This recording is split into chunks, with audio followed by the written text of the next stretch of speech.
வாழ்க வையகம், வாழ்க வையகம், வாழ்க வளமுடன். குரு புகழ் வாழ்க, குருவே துணை. தெளிவு குருவின் திருமேனி காணல், தெளிவு குருவின் திருநாமம் செப்பல், தெளிவு குருவின் திருவார்த்தை கேட்டல், தெளிவு குரு உரு சிந்தித்தல் தானே. சிந்தனையை உடல் நலத்தை சீரமைத்து உய்வித்த குருவே வாழ்க வளமுடன், வாழ்க வளமுடன், வாழ்க வளமுடன். அனைவருக்கும் காலை வணக்கம். ஒரு அற்புதமான தலைப்பு, எது துறவு? இது என்ன கேள்வி? எது துறவு அப்படின்னா, துறவுனாலே காவி உடை, கழுத்துல ருத்ராட்சம் இல்ல துளசி மாலை, குடும்பத்தை விட்டு ஒரு மலையிலயோ காட்டிலேயோ கோயில கோவில்கள்லயோ பற்றற்ற நிலையில அமர்ந்திருக்கிறது நம்ம எல்லாருக்குமே இருக்கும் மனசுல. ஆனா உண்மையில் துறவு என்பது நம்மளுடைய அன்றாட வாழ்க்கையிலிருந்து, குடும்ப வாழ்வியல் முறையிலிருந்து விலகி காட்டுக்கு சென்று இல்ல ஒரு கோவில் குளங்கள்ல போய் உட்கார்ந்து நம்ம கடமைகளை தவிர்த்து பற்றற்ற நிலையில் வாழ்வது உண்மையான துறவே அல்ல. துறவு என்பதற்கு வேதம் ரொம்ப அற்புதமாக விளக்கம் சொல்கிறது. துறவு என்பது எதையும் விட்டு விட்டு செல்வதல்ல, இருப்பதை அப்படியே ஏற்றுக்கொண்டு வாழ்வது. இதுதான் உண்மையான துறவுன்னு வேதத்துல அற்புதமான விளக்கம் கொடுத்திருக்கிறாங்க நம்ம முன்னோர்கள். ஆனா நம்ம யதார்த்தத்துல அதை வாழ்க்கையில நம்ம ஒத்துக்கொள்வதே இல்லை. ஏன்னா நம்ம அனைவருமே மாயா உலகியல் வாழ்க்கையில நம்ம இணைத்து கொண்டு நிறைய பதிவுகளை சேர்த்து கொண்டு துன்பங்களுக்கு ஆளாகிறோம். அருள் தந்தை வேதாத்ரி மகரிஷி அவர்கள், நமது குருமகான் அவர்கள் மிகவும் அற்புதமாக துறவுக்கு ஒரு அற்புதமான ஒரே வரியில அந்த துறவு என்ற வார்த்தைக்கு விளக்கம் கொடுத்திருக்கிறாங்க. உறவிலே கண்ட உண்மை நிலை தெளிவு துறவு. எந்த உறவாக இருந்தாலும், அது பொருளாக இருந்தாலும் நபராக இருந்தாலும், அளவு முறை பின்பற்றும் போது அதுதான் அளவு முறை பின்பற்றி நாம் வாழ்வியலை நடத்தும் போது அதுதான் உண்மையான துறவாக இருக்க முடியும்னு சொல்றாங்க ஆணித்தரமா. பெரிய விளக்கம் மனவளக்கலை கொண்டு வந்ததுக்கு அப்புறம், குருவை பிடித்த பிறகு கிடைத்தது துறவு பற்றி. நாங்கள் கூட சின்ன வயசுல இருக்கும் போதுதான் ஒரு காவி வேட்டி கட்டிருந்தாலே ஒரு பெரிய துறவியா, பெரிய மகானா பார்த்து அவர்களை வணங்கி போற்றிய காலங்களா உண்மையான துறவுக்கு விளக்கம். அதுதான் துறவு வாழ்க்கைன்னு ஆச்சரியப்பட்டது. எப்பேற்பட்ட துறவு வாழ்க்கைன்னு அருள் தந்தையிடம் வந்த பிறகு அதற்கான விளக்கங்கள் அற்புதமாக கிடைத்தது. அவர் சொன்ன அந்த உறவிலே கண்ட உண்மை நிலை துறவைதான் கீதையில கிருஷ்ணர் நிஷ்காமிய கர்மம்னு ரொம்ப அழகா நமக்கு எடுத்து சொல்றார். நிஷ்காமிய கர்மம்னு அது சமஸ்கிருதத்துல வரும்போது புரியல. ஆசான் அவர்கள் சொல்லும் போது இந்த உறவிலே கண்ட உண்மை நிலை தெளிவு துறவுக்கான விளக்கங்களை படிக்கும் போது துறவு வாழ்க்கைனா என்னன்றது நமக்கு நிறைய புரியுது. அதை பற்றிய சிந்தனை தான் நம்ம இன்னைக்கு நிறைய விஷயங்கள் என்ன, இந்த மகான்கள் எப்படி இந்த துறவை பற்றி சொல்லியிருக்காங்க நாம சிந்திக்க இருக்கிறோம். மகான்கள் சொல்லும் போது இந்த துறவு நிலையை இது பற்று அற்ற நிலைன்னு சொல்றாங்க. பற்றற்ற நிலையில் இருப்பதுதான் துறவு வாழ்க்கைன்னு சொல்றாங்க. பெரிய புராணத்துல கூட ஒரு வாசகம் உண்டு, ஓடும் செம்பனும் ஒக்கன நோக்குகன்னு வரும். அதாவது மகான்களோட வாழ்க்கை எப்படி இருந்தது? சராசரி மனிதர்களாக நாம் ஒரு மண்ணால் செய்யப்பட்ட பானை இருக்குது. அந்த பானையை நல்லா இருக்கிற வரைக்கும் உபயோகப்படுத்துவோம், உடஞ்சு போயிடுச்சுன்னா தூக்கி போட்டுடுவோம். ஆனா அதுவே ஒரு பொன் நகையா இருந்தா அது உடஞ்சு போச்சுன்னா திரும்ப அதை உருக்கி இன்னொரு நகையாக மாத்துகிறோம். இது சராசரி மனிதனுடைய வாழ்க்கை நிலை. ஆனா சித்தர்கள், மகான்கள், யோகிகள் எப்படி வாழ்ந்தாங்கன்னா மண்ணையும் பொன்னையும் ஒரே நிலையில வைத்து வாழக்கூடிய ஒரு அற்புதமான வாழ்வியல் முறையை அவங்க வாழ்ந்து காமிச்சாங்க. இதுதான் உண்மையான துறவு. அப்போ உண்மையான துறவு என்பது எதையும் விட்டு விடுவதில்லை, இல்ல எல்லா விஷயங்களையும், அது பொருளாக இருந்தாலும் நபராக இருந்தாலும் அதை இருக்கிற நிலையிலேயே அந்த சுபாவத்தை ஏற்றுக்கொண்டு வாழ்வதுதான் துறவு. சில மகான்கள் இந்த ஆசை, பற்று, பாசம், பந்தங்கள்ல இருந்து விடுபட்டு, குறிப்பாக உலகியல் இன்பங்களில் இருந்து விடுபட்டு பிரிந்து சென்று கடுமையான யோக அபியாசங்களை செய்து காடுகள்லயோ இல்ல தனிப்பட்ட முறையில ஏதோ ஒரு இடத்துல இருந்து வாழும் வாழ்க்கையை நடைமுறை வாழ்க்கையாக மேற்கொண்டு வாழ்ந்தாங்க. இதுவும் துறவுதான், துறவு வாழ்க்கை தான். அதை நம்ம தவறு சொல்ல முடியாது. இருந்தாலும் கூட இது நாம இன்றைய காலகட்டத்துக்கான ஒரு துறவு வாழ்க்கை எதுன்றது மகான்கள் நிறைய விளக்கியிருக்கிறாங்க. அது சிற்றின்ப இன்பங்களிலிருந்து விளங்கி எளிமையான வாழ்க்கை முறை மட்டும் துறவு இல்லை. குடும்பத்தில் இருந்து கொண்டே நம்முடைய கடமைகளை, பொறுப்புகளை திறம்பட செய்து வாழ்வதுதான் உண்மையான துறவின். பிற்பாடு வந்த மகான்கள் அதற்கு நிறைய விளக்கங்கள் நமக்கு கொடுத்தாங்க. எல்லா மகான்களும் சொல்வது, குறிப்பாக சொல்வது என்னன்னா, துறவு என்பது தனக்கு வந்த துன்பத்தை பொறுத்து கொள்வதும், பிறர் படும் துன்பத்தை போக்குவதும் இல்லை, பிறர் படும் துன்பத்தை பொறுத்து கொண்டு பிறருக்கு நன்மையே செய்வதும் பிறர் துன்பத்தை போக்குவதும் தான் துறவு வாழ்க்கைன்னு சொல்றாங்க. அப்படி பார்க்கும்போது ஆசான் அருள் தந்தை அவர்கள் நமக்கு தவ முடிவில் சொல்லக்கூடிய இரண்டொழுக்க பண்பாடை யோசித்து பாருங்க. இவங்க என்ன சொல்றாங்க? பிறர் கொடுக்கும் துன்பத்தை நாம பொறுத்து கொள்ளுதல், மற்றவர்களுக்கு துன்பம் செய்யாதிருத்தல், துன்பப்படுபவர்களுக்கு உதவி செய்யறவங்க தான் உண்மையான துறவு வாழ்க்கை வாழறாங்கன்னு சொல்லும் போது ஆசான் அருள் தந்தை அவர்கள் அதை இரண்டொழுக்க பண்பாடாக, நான் எனது வாழ்நாளில் யாருடைய உடலுக்கும் மனதிற்கும் துன்பம் தர மாட்டேன், துன்பப்படும் உயிர்களுக்கு என்னால் முடிந்த, துன்பப்படுவோருக்கு உயிர்களுக்கு என்னால் முடிந்த உதவிகளை செய்வேன்னு எல்லா மத நூல்கள், புராணங்கள், இதிகாசங்களுடைய சாரமாகவே நமக்கு தினம் தினம் நம்ம தவம் செய்யும் போதெல்லாம் அதை சொல்லும் வகையாக, நம்முடைய ஒவ்வொரு செல்களையும் உருவேற்றும் வகையாக நமக்கு அற்புதமா கொடுத்திருக்கிறாங்க. அப்போ இதுவும் ஒரு வகையான துறவு வாழ்க்கைன்னு மகான்கள் இதை குறிப்பிட்டிருக்கிறாங்க. அதை தான் அருள் தந்தை இரண்டொழுக்க பண்பாடா கொடுத்தாங்க. ரமண மகரிஷி அவர்கள் அந்த துறவு பற்றி குறிப்பிடும் போது, எவர் ஒருவர் உலக விவகாரங்களில் ஈடுபட்டு கொண்டே, உலக குடும்பத்தை விட்டு எல்லாம் ஓடக்கூடாது, உலக விவகாரங்களில் ஈடுபட்டு கொண்டே பற்றற்ற நிலையில் எல்லா பொறுப்புகளையும் கடமைகளையும் செய்து கொண்டு அவருடைய கடமையை ஒழுங்காக ஆற்றி எல்லாவற்றிலும் அளவு முறை கடைபிடித்து வாழ்கிறார்களோ அவர்கள் தான் உண்மையான மனுஷ துறவின்னு சொல்றார் ரமணர். அப்போ உலக விவகாரங்களில் ஈடுபடுவது மட்டுமல்ல, அவர் இன்னும் குறிப்பாக ஒரு விஷயம் சொல்றாரு. நீங்க உலக விவகாரங்களில் ஈடுபட்டு கொண்டேவும் இருக்கணும்.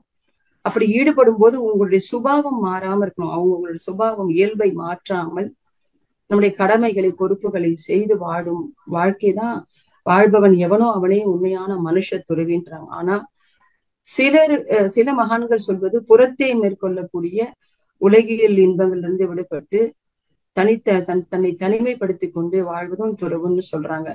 ஆக இந்த துறவு என்பது எல்லா வகையாகவும் பேசப்பட்டிருக்கிறது. அது இப்போ இன்றைய காலகட்டத்துக்கு எப்படி இருக்கு? வள்ளுவ பெருந்தகை சொல்லும் போது, துறவை பற்றி சொல்லும் போது ரொம்ப அற்புதமாக, யாதனின் யாதனின் நீங்கியான் நோதல் அதனின் நீலன்னு சொல்றார். ஒருவன் எந்த பொருளின் மீது அதிக பொருள் மீதோ நபர் மீதோ அதிக பற்றில்லாமல் இருக்கிறானோ அந்த பொருளாலோ நபராலோ அவனுக்கு எந்த விதமான துன்பமும் வருவதில்லைன்றாங்க. இப்ப பாருங்க, நாமெல்லாம் எப்படி வாழ்ந்து கொண்டிருக்கிறோம், எத்தனை இப்போ எல்லார் மீதும் எப்படி எல்லாம் பற்றோடு இருக்கிறோம் அப்படின்னு எந்த அளவுல பற்றில்லாமல் இருக்கிறோம். பற்றோடு இருக்கிறோன்றதை தவிர்த்து பற்றில்லாம இருக்கணும், நம்மை நாமே அகத்தாய்வு செய்துதான் பார்க்கணும். ஆனா முற்காலத்துல பாத்தீங்கன்னா எல்லா மத மரபுகளிலும் தத்துவ மரபு வழிகளிலும் பாத்தீங்கன்னா வரலாற்று ரீதியா என்ன சொல்லப்பட்டது துறவுனா, ரொம்ப கடுமையாக நிறைய வழிமுறைகளை அவங்க பின்பற்றிதான் துறவு வாழ்க்கையை வாழ்ந்தாங்க. அதற்கான தனியான பயிற்சிகள், குருகுல கல்வி முறைகள், ஒரு குருவை அடைந்து அவர்களுக்கு தொண்டு செய்வது, நிறைய விஷயங்களை அவங்க கடைபிடித்தாங்க. அந்த மாதிரி கடுமையாக காடுகளுக்கு சென்று இல்ல ஒரு ரிஷிகளின் ஆசிரமங்களுக்கு சென்று குடும்பத்தை தவிர்த்து அவங்க துறவு வாழ்க்கை வாழ்ந்தாங்க. அந்த மாதிரியான ஒரு வாழ்வியல் முறை அவங்க உடலை தூய்மைப்படுத்துகிறது மற்றும் ஆன்மாவை தூய்மைப்படுத்துவதோடு மட்டுமல்லாமல் அவங்க இறைவனிடம் அருகாமையில செய்ய முடியும். நிறைய இந்த மாதிரி அபியாசங்கள் மூலமாக அவங்க தெய்வீக தொடர்பை நம்ம நெருக்கமாக ஏற்படுத்தி கொள்ள முடியும் அப்படின்னு அவங்க நம்பினாங்க முழுமையாக. அப்படி பார்க்க போனால் துறவு என்பது பொதுவாக, குறிப்பாக பண்டைய காலங்கள்ல எப்படி சொல்லப்பட்டதுன்னா ஆன்மீக முன்னேற்றத்திற்கான ஒரு பயணமாகவே துறவு பார்க்கப்பட்டது. அதற்கு உலக இன்பங்கள்லேருந்து வெளியில வரணும்னு ஆணித்தரமாக சொல்லப்பட்டது. அதற்கு பிற்பாடு வந்த மகான்கள் இந்த நடைமுறைகளிலிருந்து விலகி கொஞ்சம் இன்றைய காலகட்டத்திற்கு ஏற்ற மாதிரி உலகியல் குடும்ப வாழ்க்கையுடைய முக்கியத்துவத்தை உணர்ந்து அதற்கேற்றா போல சில மாற்றங்களை ஏற்படுத்தி அது நிதர்சனமான உண்மையாகவும் இருந்தது. அவங்க புரிதலை சரியாக புரிந்து நமக்கு அற்புதமான துறவு முறை வாழ்க்கைகளை அவங்க போதிக்க ஆரம்பிச்சாங்க. அப்ப துறவு என்பது நான் குடும்பத்தை விட்டுட்டு ஓடி வந்துடுறதோ, இல்லை எனக்கு பிடித்த விஷயத்தை விட்டு விட்டு செல்வதோ, எனக்கு பிடித்த நபரை விட்டு விட்டு போவதோ, பிடித்த உணவை துறப்பதோ, இல்லை என்னை பிடித்தவர் எனக்கு ரொம்ப பிடிச்சவங்க என்னை விட்டு போயிட்டாங்கன்றதுக்காக நான் வாழ்க்கையே வெறுத்து துறவு வாழ்க்கையை வாழ்வதோ உண்மையான வாழ்க்கை கிடையாது. இப்போ துறவு என்பது உடல் அளவிலோ உடலால் புறத்தே ஏற்படுத்தக்கூடியது துறவு கிடையாது. மனதளவுல ஏற்படக்கூடிய ஒரு உன்னதமான ஒரு உணர்வு தான் இந்த துறவு என்பது. அதை சரியாக நாம புரிந்து கொண்டு வாழணும். அப்பொழுதுதான் அந்த துறவினுடைய புரிதல் நமக்கு இருக்கும். இந்த புரிதல் தான் இன்றைக்கு இல்லாம இருக்குது. அதாவது வேதத்துல அற்புதமாக இந்த துறவை பற்றி ஒரு கதை சொல்லப்படுது. ஒரு ராஜா என்ன செஞ்சாரு, தன்னுடைய ராஜ்யத்துல சிறந்த துறவியை கூப்பிட்டு அவரை நல்லா கௌரவித்து அவரை பாராட்டணும்னு நினைச்சாரு. அதற்காக அமைச்சர்களிடமும் சொன்னார். உடனே அமைச்சர்கள்லாம் என்ன செஞ்சாங்க, இந்த உண்மையான துறவியை தேடி நாலா பக்கமும் சென்று கடைசியில ஒரு நபரை அவங்க கண்டுபிடிச்சு ராஜா கிட்ட வந்து சொன்னாங்க, இந்த மாதிரி திசையில ஒரு துறவி இருக்கிறாரு, அவரை முற்றும் துறந்தவர், நீங்க அவருதான் இதுக்கு தகுதியான ஆள்னு சொன்னாங்க. உடனே அந்த ராஜா என்ன பண்ணாரு, பரிவாரங்களோட அங்க போய் அந்த துறவியை பார்க்கலான்னு போறாரு. அவரு ஒரு காட்டுக்கு நடுவில் ஒரு பாறையில ஒட்டு துணி இல்லாம படுத்து கொண்டிருக்கிறாரு. துணி கூட இல்ல அவர் உடம்புல, நிர்வாணமாக அப்படியே பாறை மேல படுத்துட்டு இருக்கிறாரு. உடனே ராஜா என்ன பண்ணாரு, எல்லாரையும் அனுப்பிச்சிட்டு கொஞ்சம் பேரை மட்டும் தன்னோட நிறுத்தி கொண்டு ரதம் தான் வந்தா ரதம் பரிவாரங்கள் எல்லாம் அமைச்சிட்டு ஒரு 4 பேரை மட்டும், அமைச்சர்கள் அவங்களை முக்கியமானவங்களை மட்டும் தன்னோட நிறுத்தி கொண்டு அவர்கிட்ட போயிட்டு அவரை வணங்கி, நீங்க தான் உண்மையான துறவி, நான் என்னுடைய ராஜ்யத்துல துறவிகளை கௌரவிக்க விரும்புறேன், நீங்க என்னோட வந்து ஒரு வாரம் இருக்கணும்னு அவரை வேண்டுறார். வேண்டிய அடுத்த கிழமை அந்த துறவி என்ன சார், அப்படியா வாங்க போகலாம் அப்படின்றார். கிளம்பன அரண்மனைக்குன்றார். அவருக்கு ரொம்ப அதிர்ச்சியாக இருந்தது. ஏன்னா துறவிகள்னா ஜென்ரலா என்ன பண்ணுவாங்க, சாதாரணமா கூப்பிட்ட உடனே வரமாட்டாங்க, இந்த மாதிரியான லௌகிக விஷயங்கள் ஈடுபடுறதுல விரும்ப மாட்டாங்க. ஆனா அந்த துறவி என்ன செஞ்சாருன்னு பாத்தீங்கன்னா, உடனே ராஜா கூட கிளம்பிட்டார். ரொம்ப சந்தோஷமா கிளம்புனதோடு மட்டுமல்ல, உடனே அவர் ஒரு விஷயத்த செஞ்சார், ஒரு விஷயம் சொன்னார். இவருக்கு இன்னும் அதிர்ச்சி ஏற்படுத்துச்சு. சரி, அரண்மனைக்கு போகணும்னு சொல்றீங்களே, எப்படி போறது, ரதம் எங்க, நீங்க வந்த ரதம் எங்கன்னு கேக்குறாரு. ராஜாவுக்கு உடனே உள்ளுணர்வுல ஒரு அதிர்ச்சி. என்னடா இது, ரதம் எங்கன்னு கேக்குறாரு, இவங்க எல்லாம் நடந்தே போவாங்க, ஒட்டு துணி இல்லாம இருக்கிறாரு அந்த மனுஷன், ஆனா அரண்மனைக்கு போறதுக்கு ரதம் கொண்டு வரலையான்னு கேக்குறாரு, என்ன இதுன்னு இவருக்கு சந்தேகம் வந்தது. சரி, இப்ப எதுவும் கேட்க வேண்டாம் அப்படின்னு சொல்லி உடனே காவலாளிகளை சொல்லி ரதத்தை கொண்டு வர சொல்றாரு. உடனே ரதம் வந்தது. ரதத்துல 2 பேரும் ஏறிட்டு போறாங்க. நாட்டுக்குள்ள நுழையும் போது மக்கள் எல்லாம் பாக்குறாங்க, கேளிக்கை செய்யறாங்க, சிலர் ஆச்சரியமா பாக்குறாங்க. ஏன்னா பெரிய ஆடை, நிறைய பட்டு ஆடை அணிகன்களோட ராஜா உட்கார்ந்து இருக்கிறாரு. ரொம்ப நல்ல ஒரு கௌரவமாக, பக்கத்துல ஒரு ஒட்டு துணி கூட இல்லாம ஒரு நிர்வாண ஆசாமிய ராஜா அப்படி உட்கார வச்சுட்டு போறாரு. இது என்ன, இது இந்த ராஜாக்கு ஏதாவது பைத்தியம் பிடிச்சிருச்சா, துறவியை கௌரவிக்கிறன்னு இந்த மாதிரி எல்லாம் செய்யறாருன்னு பேசிக்க ஆரம்பிக்கிறாங்க. நேரா அவர் அரண்மனைக்கு போறாரு. அந்த ராஜா அந்த துறவியை தங்க வைக்கக்கூடிய அறைக்கு அழைச்சிட்டு போயிட்டு, நீங்க இங்கதான் தங்க போறீங்க, ஒரு வாரம் எங்களோட இருங்கன்றார். உடனே அடுத்த அதிர்ச்சி அவருக்கு காத்துட்டு இருந்தது. எங்க நான் படுத்து உறங்க, எங்க பட்டு பஞ்சு மெத்தை எங்கன்னு கேக்குறாரு. உணவு நான் சாப்பிடணும், உணவு எங்கன்னு கேக்குறாரு. துறவிகள்லாம் சாதாரணமா எதை கொடுத்தாலும் சாப்பிடுவாங்க, எங்க வேணாலும் கீழே படுத்துப்பாங்கன்னு நினைச்சுமே. அதற்கான ஏற்பாடுகள் செய்துட்டு அவரு வெளியில தயக்கத்தோட வந்து தளபதி கிட்ட சொல்றாரு, எனக்கு என்னமோ நம்ம தவறான ஆளை தேர்ந்தெடுத்துட்டோம்னு நினைக்கிறேன், இவர் வரவே மாட்டாருன்னு நினைச்சா வருவதற்கு ரதம் கேட்கிறாரு, தரையில படுப்பாருன்னு பார்த்தா பஞ்சுமத்தையும் அறுசுவை உணவும் கேட்கிறாரு. இவர் துறவிதானா இல்ல போலி ஆசாமியா, அதனால இவர் கொஞ்சம் ஜாக்கிரதையா கண்காணிச்சுட்டே இருங்க, அரண்மனையில இருந்து ஏதாவது எடுத்துட்டு போயிட போறாருன்னு சொல்றாரு. உடனே அதே மாதிரி நடக்குது. ஒரு வாரம் அவர் என்ன பண்றாரு, அங்க தங்குறாரு. கரெக்டா அந்த ஒரு வாரம் முடிஞ்சோடனே ராஜாவை கூப்பிட்டு அனுப்புறாரு. கூப்பிட்டு அனுப்பியதும் ராஜா அந்த துறவி இருக்க அறைக்கு போகிறாரு. போனா அங்க அவர் எப்பவும் போல சாதாரணமா நிர்வாணமா அப்படியே நின்றுட்டு இருக்கிறாரு. உடனே இவர் கேட்கிறாரு, நான் கிளம்புறேம்மா, ஒரு வாரம் ஆயிடுச்சு, நான் கிளம்புறேன் அப்படின்னு சொல்லி சொல்றாரு. கிளம்புறீங்களா, நான் உங்ககிட்ட எனக்கு ஒரு சந்தேகம் இருக்கு, உங்ககிட்ட கேட்கணும் அப்படின்னு.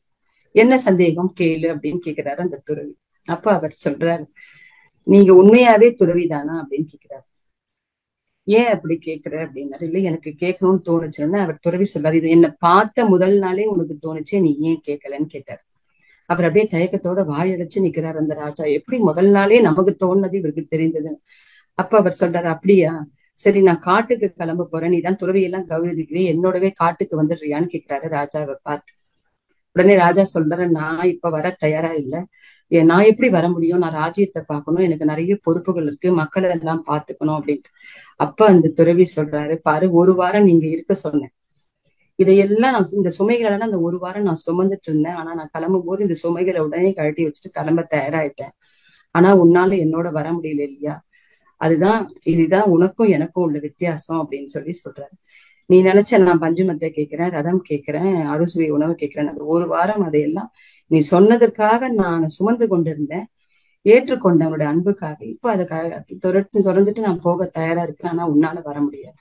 அப்ப துறவு என்பது மனதில இல்ல, உடலில் இல்ல, மனதளவுல இருக்கக்கூடியதுதான் உண்மையான துறவு. நீ நினைத்து கொண்ட மாதிரி துறவுன்றது வெறும் புறத்தை வாழ்வது துறவு அல்ல அப்படின்னு அவருக்கு புத்திமதி சொல்லிட்டு அந்த ராஜா கிளம்புறாரு. அப்ப துறவு இதுல இருந்து பாருங்க, இது ஒரு அற்புதமான ஒரு கதையாக வேதத்துல சொல்லப்படுது. அப்ப நாமெல்லாம் என்ன நினைச்சிட்டு இருக்கோம்னா, நம்ம கிட்ட இருக்கிற பொருள்களை விட்டு விடுவது துறவுன்னு நினைச்சிட்டு இருக்கோம். இந்த துறவி அவ்வளவு அழகா அந்த ராஜாவுக்கு புரிய வச்சுட்டு கிளம்புறாரு. அப்போ மகான்கள் சொல்வது என்னன்னா, துறவி என்பது துறவிகளுக்கு மட்டுமல்ல, துறவி விரும்புபவர்களுக்கு மட்டுமல்ல, மனிதனாக பிறந்த ஒவ்வொரு மனிதனும் அதை பயன்படுத்துவது, அதாவது நம்ம ஒவ்வொரு மனிதனுக்குமே அது தேவையான ஒரு உன்னதமான நிலை. அதை நாம எல்லாருமே பின்பற்றி வாழணும். அது நம்முடைய வாழ்க்கைக்கு மிகவும் உபயோகமானதாக இருக்கும்னு சொல்றாங்க. அப்ப நாம நமக்கு ஏதோ குடும்பத்துல இருக்கவங்களுக்கு இந்த துறவுன்றது இல்லைன்றது கிடையவே கிடையாது. அதனாலதான் சாமிஜி அழகா உறவிலே கண்ட உண்மை நிலை தெளிவு, உறவுகளோட இருக்கணும், எல்லா உறவுகளோடையும் தொடர்பு கொண்டுதான் ஆகணும். கணவன், மனைவி, குழந்தை, மாமனார், மாமியார் உறவுகளோட இருக்கணும். அப்ப அந்த உறவுகளோடு நம்ம துறவாக இருப்பதுதான் உண்மையான துறவுன்றத ரொம்ப அழகாக இங்க விளக்கம் நமக்கு கிடைக்குது. மகா பெரியவர் சொல்லும் போது, காஞ்சி மகா பெரியவர் துறவை பற்றி சொல்லும் போது, எதையும் விட்டு விடுவது துறவு இல்ல, அது எதையும் நீ விடக்கூடாது, அது உன்னை விடணும்னு சொல்றாரு. அதுதான் உண்மையான துறவு. எதையும் நீ விடுவது துறவு அல்ல, அது உன்னை விடுவது துறவு அப்படின்னு ரொம்ப அழகா அதுன்னு சொல்றாரு. இங்க அது என்பது எதை குறிக்கிறதுனா, நாம் தொடர்பு கொள்ளக்கூடிய பொருள் நபரை குறிக்கும். எதையும் நம்ம விட்டுட்டோம்னா, நீங்க யோசிச்சு பாருங்க, எதையாவது நம்ம ஒரு பழக்கத்தை விட்டுருந்தோம்னா, அந்த பழக்கத்தை இல்ல அந்த அந்த செயலை நாம் மீண்டும் செய்யக்கூடிய சூழ்நிலை நம்மளை சுற்றி உருவாக்கும், நம்மளுடைய பிராரப்தம். ஆனா அது நம்மளை விட்டுட்டா அதுக்கு நமக்கு அதனால பாதிப்பே வராது, நாம் அதுல மாட்டிக்கொள்ள மாட்டோம். அப்போ துறவு என்பது எதையும் நாம விடக்கூடாது, அது நம்மளை விடுற அளவுக்கு நம்ம பற்றற்ற நிலைக்கு நம்மளை பழக்கப்படுத்தி அதற்கான பயிற்சிகளை மேற்கொள்வதுதான் உண்மையான துறவு. ஏன்னா இதுதான் ரொம்ப அழகா சொல்றாங்க, எல்லா மகான்களுமே உடலளவில் புறத்தே செய்வது துறவல்ல, மனதளவில் விடுவதுதான் துறவு அப்படின்னு சொல்லி. துறவு இன்னைக்கு துறவு நிலை எப்படி இருக்குது? நிறைய துறவிகளை பாக்குறோம். திருவண்ணாமலை மாரியம்மன் போன்ற கோயில்களுக்கு எல்லாம் போனோம்னா நிறைய காவி அறுத்திட்டு ருத்ராட்சம் போட்டுக்கிட்டு நிறைய கோவில்கள் அந்த மாதிரி பெரிய பெரிய புராண ஸ்தலங்கள் எல்லாம் இந்த துறவிகள் மாதிரி திருவோடு எல்லாம் வச்சுக்கிட்டு எல்லாம் கோவில் வாசல் எல்லாம் உட்காந்துருப்பாங்க. அப்புறம் ரொம்ப ஆச்சரியமா, எப்படி உங்களால இப்படி எல்லாம் இருக்க முடியுது, எங்க வேணா படுத்துக்க முடியுது, யாரு கொடுத்தாலும் வாங்கி சாப்பிட முடியுதுன்னு நினைச்சிருந்து. ஆனா அருள் தந்தை அவர்கள் ரொம்ப அற்புதமா ரொம்ப அழகாக ஒரு கவியில, அவரோட கவியில துறவி இன்றைய காலகட்டத்தில் இருக்கக்கூடிய துறவிகளை பற்றி இவ்வளவு ஆணைத்தரமாக இவ்வளவு தைரியமாக சாமிஜியால சொல்ல முடியுதுன்னு நினைக்கும் போது உண்மை, அதுதான் உண்மை. அழுத்தந்தி அவ்வளவு அழகா அந்த கவிதையில சொல்றாங்க, யாரெல்லாம் இப்ப துறவி வேடத்துல இருக்கிறாங்க. ஏன்னா உண்மையான துறவிகள் இருக்கிறாங்க, இல்லாம இல்ல. ஆனா நிறைய போலி துறவிகள் இன்னைக்கு உருவாகி கொண்டிருக்கிறாங்க. அந்த துறவிகள் எல்லாம் யாரு, எதனால அவங்க அந்த துறவு வாழ்க்கையை மேற்கொள்றாங்கன்னு அவருடைய கவிதையில ரொம்ப அழகா கவியில சொல்றாங்க. வாழ வகை அறியாதோர், வாழ்க்கைக்கேற்ற வசதி இல்லாதோர், வாழத்துக்கே எப்படின்னு விளக்கம் இல்லாதவங்க, வாழ்க்கைக்கேற்ற வசதி இல்லாதோர், வசதி இல்லாதோர், சோம்பல் மிக்கோர், சோம்பேறித்தனமா இருக்கிறவங்க, எனக்கு வேலையெல்லாம் செய்ய முடியாது, உடல் உழைப்பு கொடுக்க முடியாது, சோம்பல் மிக்கோர், கொடுத்தோ பெற்றோ கடனால் தோல்வி கண்டார்ன்றார். நமக்கு பணத்தை, நமக்கு இருக்க பணத்தை கொடுத்து நம்ம வாழ்க்கையில ரொம்ப கீழ்நிலைக்கு போயிட்டவங்க, இல்ல நான் பணத்தை மத்தவங்க கிட்ட வாங்கி கொடுக்க முடியாம கடனாளியாக ஆனவர்கள்னு சொல்றார். வாழை வழி வாழை என பிச்சை எடுத்தே வாழ்ந்து வரும், அழகா சொல்றார், பரம்பரையார்ன்றார். சிலர் பாத்தீங்கன்னா நம்ம நிறைய பார்க்கோம், அவங்க எதுவுமே எந்த நாள்லயுமே அவங்க ஒரு எதுக்குமே முயற்சி செஞ்சிருக்க மாட்டாங்க. அவங்க அப்பா அம்மா பிச்சை எடுத்திருப்பாங்க, அப்படியே அந்த பிள்ளைங்க அதை பார்த்து பிச்சை எடுக்குது. இப்படி அதுதான் ரொம்ப அழகா சொல்றாரு. வாழையடி வாழையனன்னு சொல்றாரு அருள் தந்தை அவர்கள். வாழையடி வாழையன பிச்சை எடுத்தே வாழ்ந்து வரும் பரம்பரையார்னு சொல்றாரு. இவர்கள் கூட ரொம்ப அழகா சொல்றாங்க. அடுத்து ஆழ்மனதை பழக்கி, இத மாதிரிதான் என்ன செய்யறாங்கன்னா, ஆழ்மனதை பழக்கி அறிவறிந்து, அவ்வளவு ஆழ்மனதைனா ஒவ்வொருத்தரும் அந்த மாதிரி பழக்கத்திலேயே அதையே பழக்கமாக கொண்டு அறிவறிந்து அறம் புரியும் துறவிகள் போர் வேடம் கொள்வார்ன்றார். சும்மா நான் அதை மாதிரி வேஷம், காவி வேஷ்டி, அந்த ருத்ராட்சம் எல்லாம் கட்டிக்கிட்டோ இல்ல ஒரு துறவி மாதிரியோ உட்கார்ந்துக்கிட்டு ஆழ்மனதை பழக்கினா, உண்மையான துறவிகள் எப்படிலாம் கடுமையான அபியாசங்கள் செய்து துறவியாக இருக்கிறாங்களோ அத மாதிரி ஒரு பாவனை, அவங்களுடைய செயல்பாடுகள் அந்த பாவனையை ஏற்படுத்தி கொண்டு பழக்கி அறிவறிந்த துறவிகள் போல் அப்படியே முற்றும் திறந்தவர்கள் மாதிரி என்ன பண்றாங்களாம், வேடம் கொண்டு இன்னைக்கு துறவிகளாக வாழ்ந்து கொண்டிருக்கிறாங்கன்னு அருள் தந்தை ரொம்ப தைரியமாக, ரொம்ப ஆணித்தரமாக இன்றைய துறவிகளுடைய நிலைமைய தன்னுடைய கவிதையில அற்புதமாக நமது ஆசான் அவர்கள் சொல்றாங்க. அப்போ இதெல்லாம் பார்க்கும்போது துறவு என்பது என்னன்னா, ஏன் அந்த மாதிரி அவங்க துறவு வேடம் பூண்டு வாழ்றாங்கன்னா, இவர்கள் எல்லாம் என்னன்னா உழைக்கிறதுக்கு இல்ல உழைச்சி சம்பாதிச்சு வாழ்வதற்கு சோம்பேறித்தனம். அதனால தனக்கு தேவையான தேவைகளை, தனக்கு தேவைப்படக்கூடிய தேவைகளை பூர்த்தி செய்வதற்கு மற்றவர்களை சார்ந்து இவங்க இருக்கிறாங்க, சார்ந்து வாழ்வதற்காக இருக்கிறாங்க. இப்படி செய்வதால என்ன நடக்குதா, சமுதாயத்துக்கு தான் கேடு, சமுதாயம் சீர்கெடும். இதே மாதிரி எல்லாரும் பின்னாடி பார்த்து பார்த்து வர ஆரம்பிச்சிட்டாங்கன்னா சமுதாய தேவைகள் பூர்த்தி செய்ய முடியாம சமுதாயமே சீர்குலைந்து நிற்கும் அப்படிங்கிறாங்க மகரிஷி. அப்ப உண்மையான துறவு எது? உண்மையான துறவியானா எப்படி இருக்கணும் அப்படின்னா, உற்று உலகியலோடு ஒழுகி பெற்ற அறிவின் உயர்வே துயர்வுன்றாங்க. உற்று உலகியலோடு ஒழுகி பெற்ற அறிவின் உயர்வே துறவுன்றாங்க. உலகத்தோட நீ ஒத்து வாழணும், சமுதாயத்தோட ஒத்து வாழணும். அந்த அறிவு உனக்கு, அந்த கடமையை பொறுப்பை செய்யக்கூடிய அறிவு எவருக்கு இருக்குதோ அவர் தான் உயர்ந்த துறவி அப்படின்னு சாமிஜி சொல்றாங்க. ஏன்னா எந்த ஒரு மனிதனும் தன்னுடைய கூர்மையான அறிவை பயன்படுத்தி இணைந்து ஒரு அளவு முறையை கடைபிடிக்கணும். பொருளோடும் நபரோடும் தொடர்பு கொள்ளும் போது என்ன ஒரு பெரிய குறை அப்படின்னா, நம்ம என்ன பண்றோம்னா சில நேரங்கள்ல அந்த அளவு முறை மீறிடும். ஏதோ உணர்ச்சி வயப்பட்ட நிலையில அந்த அளவு முறை மீறி பொருளோட நபர்களோட நம்ம ஆழ்ந்து போயிடுறோம். அப்படி ஆழ்ந்து போகும்போது நமக்கு என்ன கிடைக்குது, துன்பம் கிடைக்குது. துன்பம் கிடைக்குது. அந்த துன்பம் சில நேரங்கள்ல நம்ம காயப்படும் போதுதான் அந்த துன்பங்களுடைய வழி நமக்கு புரியுது. ஒரு அன்புனால அடிமையாகிடுறோம், இல்ல ஒரு பொருள் மேல ரொம்ப பற்று வச்சிடறோம். அப்போ ஒரு பொருள் மீது வைக்கக்கூடிய பற்று என்னன்னா அந்த பொருள்ல கிட்ட அடிமையாக்குது நம்மள. நபர் மீது நம்ம ஆழ்ந்து வைக்கக்கூடிய பற்று அதாவது மனதளவுல ரொம்ப பெரிய பாதிப்பை ஏற்படுத்துது. நீங்க கவனிச்சு பாருங்க, நம்ம நிறைய சொல்லுவோம், பேசும்போது இயல்பாக என்ன சொல்றோம், நம்ம அடிக்கடி நம்ம சகஜமாகவே பேசிக்கிட்டு இருந்தோம். நான் ரொம்ப அன்பா இருந்தேன், அவங்களாலதான் ரொம்ப பாதிக்கப்பட்டேன், அவங்க கேட்ட கேட்டுதான் சாதாரணமா பேசுறவங்க கேட்டிருந்தா கூட நான் பொறுத்துட்டு இருந்திருப்பேன். என் மீது இத்தனை அன்பா இருந்தவங்க, என் கூட இத்தனை நெருங்கி இருந்தவங்க என்னை தவறாக புரிந்து கொள்ளும் போது, இல்லை என்னை அவங்க தவிர்க்கும் போது எனக்கு எவ்வளவு வேதனையா இருந்தது தெரியுமாலாம் நம்ம பேசிக்கிறோம். இது எல்லாருக்குமே ஏற்பட்டிருக்கும், நிறைய மனசுக்குள்ள நமக்கு தோணும். ஏன்னா ஒருவருடைய பழகும் போது நம்ம ரொம்ப ஆழ்ந்து போயிடுறோம். அதுதான் அளவு முறை கடைபிடிக்க சொல்றாங்க சாமிஜி. அந்த அளவு முறைதான் நமக்கு அளவு முறையான அன்பு தான் நிலைக்கும். எதுல ஒண்ணுமே அளவு முறை நிலைக்கும், எல்லாத்துலயுமே அளவு முறை சொல்றாங்க சாமிஜி. ஏன்னா எங்க இன்பம் அதிகமாகுதோ அங்க துன்பம் தான் மிஞ்சுது. ஒண்ணு இல்ல, நமக்கு ஒரு இனிப்பு பிடிக்குது, ஒரு குலோப் ஜாமுன் பிடிக்குது, இல்ல ஒரு உணவு பிடிக்குதுன்னா அதை சாப்பிட ஆரம்பிக்கிறோம். அதை சாப்பிட்டுட்டே மேல மேல அதையே நமக்கு பிடிக்குதுன்றதுக்காக எத்தனை குலோப் ஜாமுன் சாப்பிட முடியும், 5-6 குலோப் ஜாமுன் சாப்பிட முடியும். சாப்பிட்டு முடிச்சோன்னா பாருங்க நமக்கே திகட்ட ஆரம்பிக்கும், வாந்தி வர ஆரம்பிக்கும். அப்ப எங்க இன்பம் அதிகமாகுதோ அங்க துன்பமே மிஞ்சும். அதனாலதான் அருள் தந்தையவர்கள் ரொம்ப அழகா அளவு முறை அளவு முறை அளவு முறை அதுதான் கண்ட தெளிவுன்னு சொல்றாரு. அதைதான் தெளிவுன்னு சொல்றாரு சாமிஜி. எந்த ஒரு உறவிலும் உண்மை நிலை தெளிவுன்னு சொல்றாங்க சாமிஜி. அப்ப எல்லாரிடத்திலயும் நம்ம பாசம் வைக்கணும், அதிகமாக என்ன பண்ணக்கூடாது, பற்று வைக்க கூடாது. எல்லார்கிட்டையும் எல்லாத்துலயும் நம்ம தொடர்போடு இருக்கணும். ஆனா அந்த தொடர்புல ஒரு எல்லை வகுத்து கொண்டிருக்கும் போது அது நமக்கு உன்னதமாகவும் இருக்கும், நமக்கு ஒரு நிம்மதியையும் பிடிக்கும், அமைதியையும் கொடுக்கும் அப்படின்றாங்க. அப்போ மற்ற துறவு இப்ப இந்த மாதிரி காவி வேடம் அணிந்து நம்ம போலியாக இருப்பவர்களுடைய துறவுலாம் எந்த மாதிரி துறவு அப்படின்னு சாமிஜி சொல்றாங்க. உண்மையான துறவுக்கு முன்னாடி சொன்னாங்க, அதுக்கு அடுத்த வரியிலேயே சொல்றாங்க, மற்றது முற்றாத காய் ஒன்றை மூடி வைத்து கனிய வைப்பதற்கு ஒப்பாகும்ன்றாங்க. ரொம்ப அழகா. மத்த மாதிரி துறவிகள்லாம் இருக்காங்க பாருங்க, இந்த அறிவில் கூர்மையானவர்கள் அடையும் துறவு உண்மையான துறவு.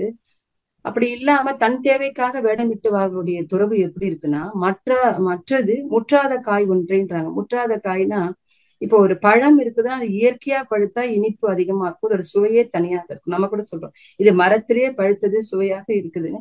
ஆனா அதுவே ஒரு பிஞ்சு எடுத்துட்டு நம்ம போட்டு மூடி அதுக்கு வைக்கோல் எல்லாம் போட்டு மூடி என்னதான் பழுக்க வச்சாலும் இயற்கையாக மரத்துல இருந்து பழுத்து விழுந்த பழத்தின் சுவை அது இருப்பதில்லை.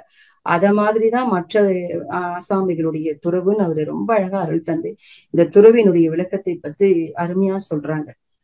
அப்போ நம்ம இத வாழ்க்கையில ஒரு பழக்கமாகவே கொண்டு வரணும். எல்லா விஷயங்களையும் அளவு முறை கடைபிடிப்பதை நம்ம பழக்கமாக கொண்டு வரணும். இன்னொன்னு, நம்ம சுற்றி இருப்பவர்களுடைய உறவுகளாக இருந்தா அவர்களுடைய தன்மையை, சுபாவத்தை நாம் அப்படியே ஏற்றுக்கொண்டு அதற்கேற்றாற்போல் நம் வாழ்க்கை முறையை மாற்றி வாழணும். யாரையும் நாம் மாற்றுவதற்கு வரல, நம்மை நாம் திருத்திக் கொள்ளதான் நம்ம வந்திருக்கோம். ஆனா நான் என்ன செய்யறாங்கன்னா நிறைய அதை விட்டுட்டு நான் கடவுளை அடைய போறேன், நான் ஞானத்தை அடைய போறேன், இல்ல நான் ஏதாவது ஒரு பற்றற்ற நிலையை தேடி போறேன், வீட்டை விட்டு ஓடி இருக்கிறது உண்மையான துறவாகவே ஆகவே முடியாதுன்னு அந்த கருத்துல சாமிஜி ரொம்ப ஆணித்தரமா இருக்கிறாங்க. அப்படி போறவங்க பாத்தீங்கன்னா மனதை பக்குவப்படுத்துறதே இல்லை. முதல்ல அருங்குண சீரமைப்பு அவங்க கிட்ட இருக்கிறது இல்லை. அப்ப எப்படி மக்கள் வாழ வேண்டும்? மனிதனாக பிறந்த ஒவ்வொருவரும் இந்த துறவு வாழ்க்கையை எப்படி வாழ வேண்டும்னா, அவரவர்கள் ஆற்றலினால் உடல் உழைப்பால் வாழ்வதென்ற முடிவும்னு ஐந்தொழுக்க பண்பாடுல சொல்றாங்க. அப்ப ஒவ்வொரு மனிதனும் அவனுடைய ஆற்றலாலும் அறிவிலாலும் வாழணும். அந்த அறிவும் ஆற்றலும் அவனுக்கு மட்டுமல்ல சமுதாயத்திற்கும் சொந்தமுடையதாக, சமுதாயத்துக்கும் உபயோகமுடையதாக அவன் மாற்றி அமைத்து வாழணும். ஏன்னா துறவுன்னு காண்பித்து வாழ்க்கை விட்டு விட்டு ஓடிட்டு அது கோழைத்தனம். அப்ப அதனால ஐந்தொழுக்க பண்பாடுல அதை குறிப்பிடுறாங்க. ஆற்றலினால் உடல் உழைப்பால். இப்ப துறவிகளாக போய் உட்கார்ந்தவங்க சாமியார உட்கார்ந்து என்ன பண்றாங்க, மற்றவங்களோட உடல் உழைப்பிலேருந்து தன் தேவைகளை பூர்த்தி செய்து கொள்றாங்க. அது உண்மையான வாழ்க்கை முறை அல்ல, அது நல்லதும் இல்லை. அப்ப நம்ம ஆற்றலினால உடல் உழைப்பால நம்ம வாழ்க்கையை நடத்தணும். வாழ்க்கையை நடத்தி நம்ம சார்ந்து இருப்பவர்களுடைய கடமைகளை நம்ம சீராக செய்து வாழ்வது, சமுதாயத்துக்கு நம் பெற்ற கடனை திருப்பி கொடுப்பதுதான் உண்மையான துறவு அப்படின்றாங்க. அதற்கு அந்த மாதிரியான வாழ்க்கை நெறிக்கு பற்றற்று இருக்கணும். ஏன் அப்படின்னா ரொம்ப அழகா சொல்றாங்க, நாம் பாசத்திற்கும் பற்றிற்கும் அடிமையாகிறோம். ஒருத்தர் நம்ம கிட்ட ரொம்ப அன்பு செலுத்திட்டா உடனே நாமளும் என்ன பண்றோம், ஆழ்ந்து அவங்க மேல அன்பு செலுத்துறோம். அவங்களை விட்டு பிரியிற நிலை வரும்போது அதனால நம்ம ரொம்ப பாதிக்கப்படுறோம் இல்லையா? அப்போ சாமிஜி சொல்றாங்க, நீ பாசமாக ஒருத்தர் மீது உன் குழந்தையாகவே உன் குடும்பமாகவே இருந்தாலும் அது ஒரு அளவு முறையை கடைபிடிக்கணும்னு சொல்றாங்க. அததான் சொல்றாங்க, பாசம் என்ற மனநிலையே பழக்கத்தாலும் பலமுறை எண்ணத்தில் சொந்தம் என்ற ஓசை ஒலித்துன்றாங்க. சொந்தம் என்ற ஓசை எப்படி வருது அந்த பாசம்? இது என்னுடைய குழந்தை, இது என்னுடைய பையன், என்னுடைய மகன், என்னுடைய மகள், என்னுடைய கணவன், அடுத்தடுத்து அது ஒழிச்சுட்டே இருக்குமா மனசுக்குள்ள. அதனாலதான் நமக்கு என்ன ஆகுது, ஓங்கி வலுப்பெற்ற ஞாபகம் தான்றான் சாமிஜி ரொம்ப அழகா. பாசம் என்ற மனநிலையை பழக்கத்தாலும் பலமுறை எண்ணத்தில் சொந்தம் என்ற ஓசை ஒலித்து நமக்கு என்ன பண்ணது, ஓங்கி ஞாபகம் தான், ஓங்கி வலுப்பெற்ற ஞாபகம் தான்றான். இது என்னுடைய குழந்தை, இது எனக்கு மட்டுமே சொந்தம், இது என்னுடைய கணவர் எனக்கு மட்டுமே சொந்தம். நம்ம என்ன சொல்றோம், சொந்தம் மனசுல ஆழ் மனசுல பதிய வச்சுக்கிறோம். அதனாலதான் என்ன பண்றோம், அவங்க மேல ரொம்ப ஆதிக்கம் செலுத்துறோம், இல்ல அதிக பற்று வைக்கிறோம். அப்ப அந்த அவங்க பிரிந்து போகும்போது நம்ம மனதளவுல பாதிக்கப்படுறோம். அப்போ நம்முடைய ஞாபகம் தான் இது எல்லாத்துக்கும் நமக்கு காரணமாக இருக்குது. அப்ப துறவுன்றது எப்படி இருக்கணும் அப்படின்னா, தாமரை இலை தண்ணீர். இப்ப நம்ம வாழ்க்கை முறை எப்படி இருக்கும், துறவு மட்டுமில்ல நம்முடைய வாழ்க்கை முறையே தாமரை இலை தண்ணீர் போல இருக்கணும்ன்றாங்க. எப்படி இருக்கணும், தாமரை இலை குளத்துல இருக்குது, அத்தனை தண்ணியில இருந்தாலும் அந்த தண்ணி எத்தனை அந்த இலை மேல ஊத்தினாலும் இலையில ஒட்டாம ஓடி போவது போல தாமரை இலை தண்ணீர் போல நம்ம வாழ்க்கை இருக்கும்போது, அதுக்கு நான் தண்ணியில இருக்க மாட்டேன்னு இல்லை, அந்த தாமரை தண்ணியில தான் இருக்குது, ஆனாலும் அந்த தண்ணியோட ஒட்டாம இருப்பது போல நம்முடைய வாழ்வியல் முறை இருக்கணும்னு கைவல்ய நவனிடம் ரொம்ப அழகா இந்த தாமரை இலை தண்ணீரை இந்த துறவு வாழ்க்கைக்கு எடுத்துக்காட்டுக்காது. இதுதான் பாரதி, நம்முடைய பாரதி மகாகவி பாரதியார் சொல்லும் போது ரொம்ப அற்புதமா சொல்றாங்க துறவை பற்றி. துறவு பற்றி இல்ல, அவர் வாழ்க்கையை பற்றி. காவி துணி வேண்டாம், கற்றை சடை வேண்டாம், பாவனை ஒன்றே போதும் பரமனை அடைவதற்குன்னு. இப்போ ஒருத்தர் இறைவனை அடைவதற்கு நான் என்ன சொல்றாங்க, துறவிகள் எல்லாருமே நான் இறைவனை உணர போறேன், ஞானத்தை அடைய போறேன்னு தானே காரணம் சொல்லிட்டு இருக்கிறாங்க. ஆனா நம்முடைய மகாகவி பாரதி அவன் என்ன அழகா, ரொம்ப அழகா பாரதியார் சொல்றார், நீ காவி துணி அடைஞ்சிட்டுதான் நீ இறைவன் அடையணும்னு அவசியம் கிடையாது, இல்ல உனக்கு ஜடாமொழி இருக்கணும்னு அவசியம் கிடையாது, கடுமையான விரதங்களோ இல்ல தவமொழிகளோ தேவையில்லை, பாவனை ஒன்றே போதும். பாவனை ஒன்றே போதும் பரமனை அடைவது. அந்த பாவனை எப்படி இருக்கணும், உன்னுடைய ஒவ்வொரு செயல்களிலும், உன்னோட ஒவ்வொரு அணுவிலும், ஒவ்வொரு நடைமுறைகளிலும் இறைவன் என்னோடவே இருக்கிறான், நான் எதையும் செய்யல இறைவன் செய்யறான்ற ஒரு பாவனை இருக்கு பாத்தீங்களா, அந்த பாவனை போதும் இறைவனை அடைவதற்கு நான் அற்புதமாக மகாகவி பாரதி சொல்றாரு. மகரிஷியுடைய கருத்தை ஒத்த கருத்து எவ்வளவு அழகா இருக்கு பாருங்க. இப்ப அவர் அவ்வளவு அருமையா அந்த பாடல்ல சொல்லியிருக்கிறாங்க. துறவு நிலை வாழ்க்கைன்னு சொன்னாலே பொதுவாகவே எல்லாத்தையும் விட்டுடுறது. அதுதான் நம்ம மனசுல எல்லார் மனசுல இருந்தது. அதற்கு தடையாக இருக்கிற பற்றையும் பாசத்தையும் விட்டுட்டா போதும், நீ சாதாரண வாழ்வியல் முறையிலே உன்னால துறவு வாழ்க்கை வாழ முடியும்ன்றாங்க. ஏன்னா பழக்கமே பற்றாக பாசமாக பரிணமித்து, சாமிஜி இன்னொரு பாடல்ல சொல்றாங்க, பழக்கமே பற்றாக பாசமாக பரிணமித்து சிக்கல் பல வாழ்விலாச்சு, சிக்கல் பல வாழ்விலாச்சு. சிக்கல்கள் தானே வருது, நம்ம பற்று பாசம் வைக்கிறதால தான் ரொம்ப பாசம் வைக்கிறோம் குழந்தைகிட்ட. அந்த குழந்தை வேலை படிச்சு எங்கேயோ வெளியூர் படிச்சுட்டு போகும்போது நம்ம என்ன பண்றோம், மனசு கஷ்டப்படுது, அதனால மனதளவுல பாதிக்கப்படும். இல்ல நம்ம கிட்ட இருக்க பொருளை ஒண்ணு நம்ம இழந்துட்டோம், அப்போ நம்ம என்ன பண்றோம், ரொம்ப கஷ்டப்படுறோம். அதனாலதான் அடுத்தவர்கள் இழக்கின்றோம் இயற்கை வள இன்பங்களை எல்லாம், இயற்கை இழக்கின்றோம் இயற்கை வள இன்பங்கள் எல்லாம், எனவே இறை உணர்ந்து திருந்தி வாழ்வோம், இறை உணர்ந்து திருந்தி வாழ்வோம். அப்போ நம்ம இப்போ ஒரு பொருள் நம்மளை விட்டுட்டு போயிடுச்சு, ஒரு நபர் நம்மளை விட்டுட்டு போயிடுச்சுன்னா எதனால வருத்தப்படும், அந்த பற்றின் காரணமாக இது என்னை விட்டு போயிடுச்சு அப்படின்னு நம்ம வருத்தப்படுறோம். அந்த வருத்தத்தினால அடுத்து வரக்கூடிய இன்பங்களை நம்ம அனுபவிக்க முடியாம போயிடுறோம். அதனாலதான் சாமிஜி சொல்றாங்க, எனவே இதை உணர்ந்து திருந்தி வாழ்வோம்ன்றாங்க. எதுவும் யாரை விட்டும் போகிறது இல்லை, ஒவ்வொருத்தரும் தனியாக தான் வந்தோம், தனியாக தான் போக போறோம், யாரையும் சார்ந்து இல்லைன்றதுக்காக அருட்தந்தையின் இந்த கவி ரொம்ப அற்புதமாக அமையுது. ஏன்னா இதே மாதிரி வேதத்துல இதுக்கும் ஒரு ரொம்ப அழகாக கதை சொல்றாங்க. ஒரு ராஜா இருக்கிறாரு, அந்த ராஜா யாரு இந்த ராஜ்யத்திலே ரொம்ப இன்பமாக இருக்கிறாங்கன்னு கேள்வி கேட்கும்போது அவரும் ஒரு மந்திரியும் நகர்வலம் போறாங்க. ஒரு ஏழை குடியானவன் ரொம்ப சந்தோஷமா இருக்கிறான். ஒரு ஏழை விவசாயி, ஒரு கந்தலாடி அணிஞ்சிருக்க விவசாயி, நல்லா ரொம்ப வேலையெல்லாம் முடிக்கிறான். சாயங்காலமான அந்த கட்டில படுத்து ஜாலியா பாட்டு பாடிட்டு இருக்கான். இவருக்கு பொறாமையா இருக்கு, இத்தனை ராஜ்யத்துல இத்தனை வசதிகள் என்னால இந்த அளவு நிம்மதியாக இருக்க முடியலன்னு அவன் கிட்ட போய் கேட்கும்போது அவன் சொல்றான், நான் வாழ்க்கையை 4 நிலைகள்ல பிரித்து வச்சிருக்கிறேன், என்னோட குடும்ப உறுப்பினர்களை கொண்டு போய் காமிக்கிறான். அவங்க இந்த குடும்பத்துல அம்மா அப்பா, ஒரு கூட பிறந்த சகோதரி இருக்கிறா, குழந்தைங்க இருக்கு, எல்லாரையும் இந்த 4 பேருக்குமான நான் என்னோட கடமைகளை 4ஆக பிரித்திருக்கிறேன். எப்படின்னு கேக்குறாரு ராஜா. அவன் சொல்றான், கடன், என்னுடைய பெற்றோர்களுக்கு நான் பட்ட கடனை திருப்பி செலுத்துறேன் கரெக்டா. என்னை நம்பி வந்த என் மனைவிக்கு நான் என் கடமைகளை கரெக்டா செய்யறேன், கடமையாக நினைக்கிறேன். என் பெற்றோர்கள் என்னை பெற்ற கடனுக்காக அவர்களுக்கு நான் என்னோட கடமையை செய்யறேன். என்னை நம்பி வந்த மனைவிக்கு என் கடமைகளை, ஏன்னா என்னை நம்பி வந்துட்டாங்க எல்லாரையும் விட்டுட்டு, அப்ப அவங்களுக்கு கடைசி வரை அவங்களை பாதுகாக்க வேண்டியது என்னுடைய, அவங்களுக்கு உணவு உடை கொடுக்க வேண்டியது என்னுடைய கடமை, அதை நான் சிறப்பாக செய்யறேன். உடன் பிறந்த சகோதர சகோதரிகளுக்கு செய்வது தர்மமாக செய்யறேன். நான் என் குடும்பத்தை விட்டுட்டு வெளியில போய் தர்மம் செய்யறது சிறப்பு அல்ல. என் குடும்பத்துல என் உடன் பிறந்தவர்கள் கஷ்டப்படும் போது நான் அவர்களுக்கு உதவுவது சிறந்த தர்மமாக நினைக்கிறேன். அதனால அதை தர்மமாக செய்யறேன். என் குழந்தைகளை நான் சேமிப்பாக நினைக்கிறேன். ஏன்னா அவர்களை நான் படிக்க வச்சு நல்லா பெரிய ஆளாக்குனாதான் அவங்க நாளைக்கு அவங்களுக்கு ஏதோ ஒரு கல்வி கத்து கொடுத்தாதான் அவங்க நாளைக்கு என்ன பாத்துக்கிறாங்க. அதனால அதை சேமிப்பாக செய்யறேன். அப்ப 4 விதத்துல என்னுடைய கடமைகளை நான் ஆற்றும் போது என்னால இன்பமா இருக்க முடியுது. அதற்கான தேவைகளை மட்டும் நான் பூர்த்தி செய்யறேன். அதிகப்படியான என் மனதில் ஆசை இல்லைன்னு சொல்றான். அந்த ராஜாவுக்கு அவ்வளவு ஒரு விளக்கம் கிடைக்கிறது அவங்ககிட்ட இருந்து இந்த கதைகள். அப்போ கடமைகள் என்பது நம் குடும்பத்துல முதல்ல இந்த கடமைகளை பூர்த்தி செய்து அதுக்கப்புறம் சமுதாய கடமைக்கு நம்ம வரணும். அப்போ இதை நம்ம குடும்பத்தோடர்கிட்ட பாசமா இருக்கணும். ஆனா அவங்க கிட்ட போய் நான் அவங்க கிட்ட பாசமா மட்டும்தான் இருப்பேன், எனக்கு பற்று கிடையாது அப்படின்லாம் சொல்லிட்டு இருக்க வேண்டிய அவசியமே இல்லை. அவரிடம் பாசம் ரொம்ப முக்கியம், அன்பு ரொம்ப ரொம்ப ரொம்ப முக்கியம். அன்பு இல்லாம இப்ப உடனே நம்ம மனசுல தோணும், என்னடா இந்த அம்மா துறவு பத்தி சொல்லும் போது பற்றி இருக்கக்கூடாது, பாசம் இருக்கக்கூடாதுன்னு தானே எல்லா மகான்களும் சொன்னதா சொல்றாங்க. இந்த ஸ்பீச் கேட்டு முடிச்ச உடனே நம்ம வீட்டுல போயிட்டு நான் இனிமே பற்று பாசத்தோடலாம் உங்ககிட்ட இருக்க போல, நீ எப்படி வேணா இருந்துக்கோன்னு சொல்றது கிடையாது. ஏன்னா அன்பு ரொம்ப ரொம்ப முக்கியம். அது ஆழ்ந்து போகக்கூடாது, அந்த அன்பு ஆழ்ந்து போகக்கூடாதுன்னு தான் சொல்றாங்க. பட்டினத்தார் சொல்லும் போது ரொம்ப அழகா சொல்றாரு, காடே திரிந்தென்ன, காற்றை புசித்தென்ன, கந்தல் அணிந்து ஓடே எடுத்தென்ன, உள்ளன்பு இல்லாதவர்னு சொல்றாரு பட்டினத்தார் துறவிகளை பற்றி சொல்லும் போது. நீ எத்தனை காட்டுக்கு போலாம், குடும்பத்தை விட்டு துறவியாக இருக்கலாம், காத்தையே சாப்பிட்டு உயிர் வாழறனா இருக்கலாம் நீ, ஆனா என்ன இருக்கும், உன் மனசுல உள் அன்பு இருக்கணும்ன்றாங்க. அவன் தான் உண்மையான துறவின்னு சொல்றாரு பட்டினத்தார் துறவியை பற்றி சொல்லும் போது. ஏன்னா அந்த உள் என்பது ரொம்ப முக்கியம். புராணங்கள்ல கூட நிறைய கதைகள் வருது, நிறைய தவம் செய்து பெரிய பெரிய துறவிகள் ஒரு சின்ன கோபத்தினால இல்ல ஒரு சிறு சிறு விஷயங்களுக்காக தன் தவ விளிமையை இழந்தாங்க, தன்னுடைய ஆற்றலை இழந்தாங்கன்னா நம்ம பாக்குறோம் இல்லையா.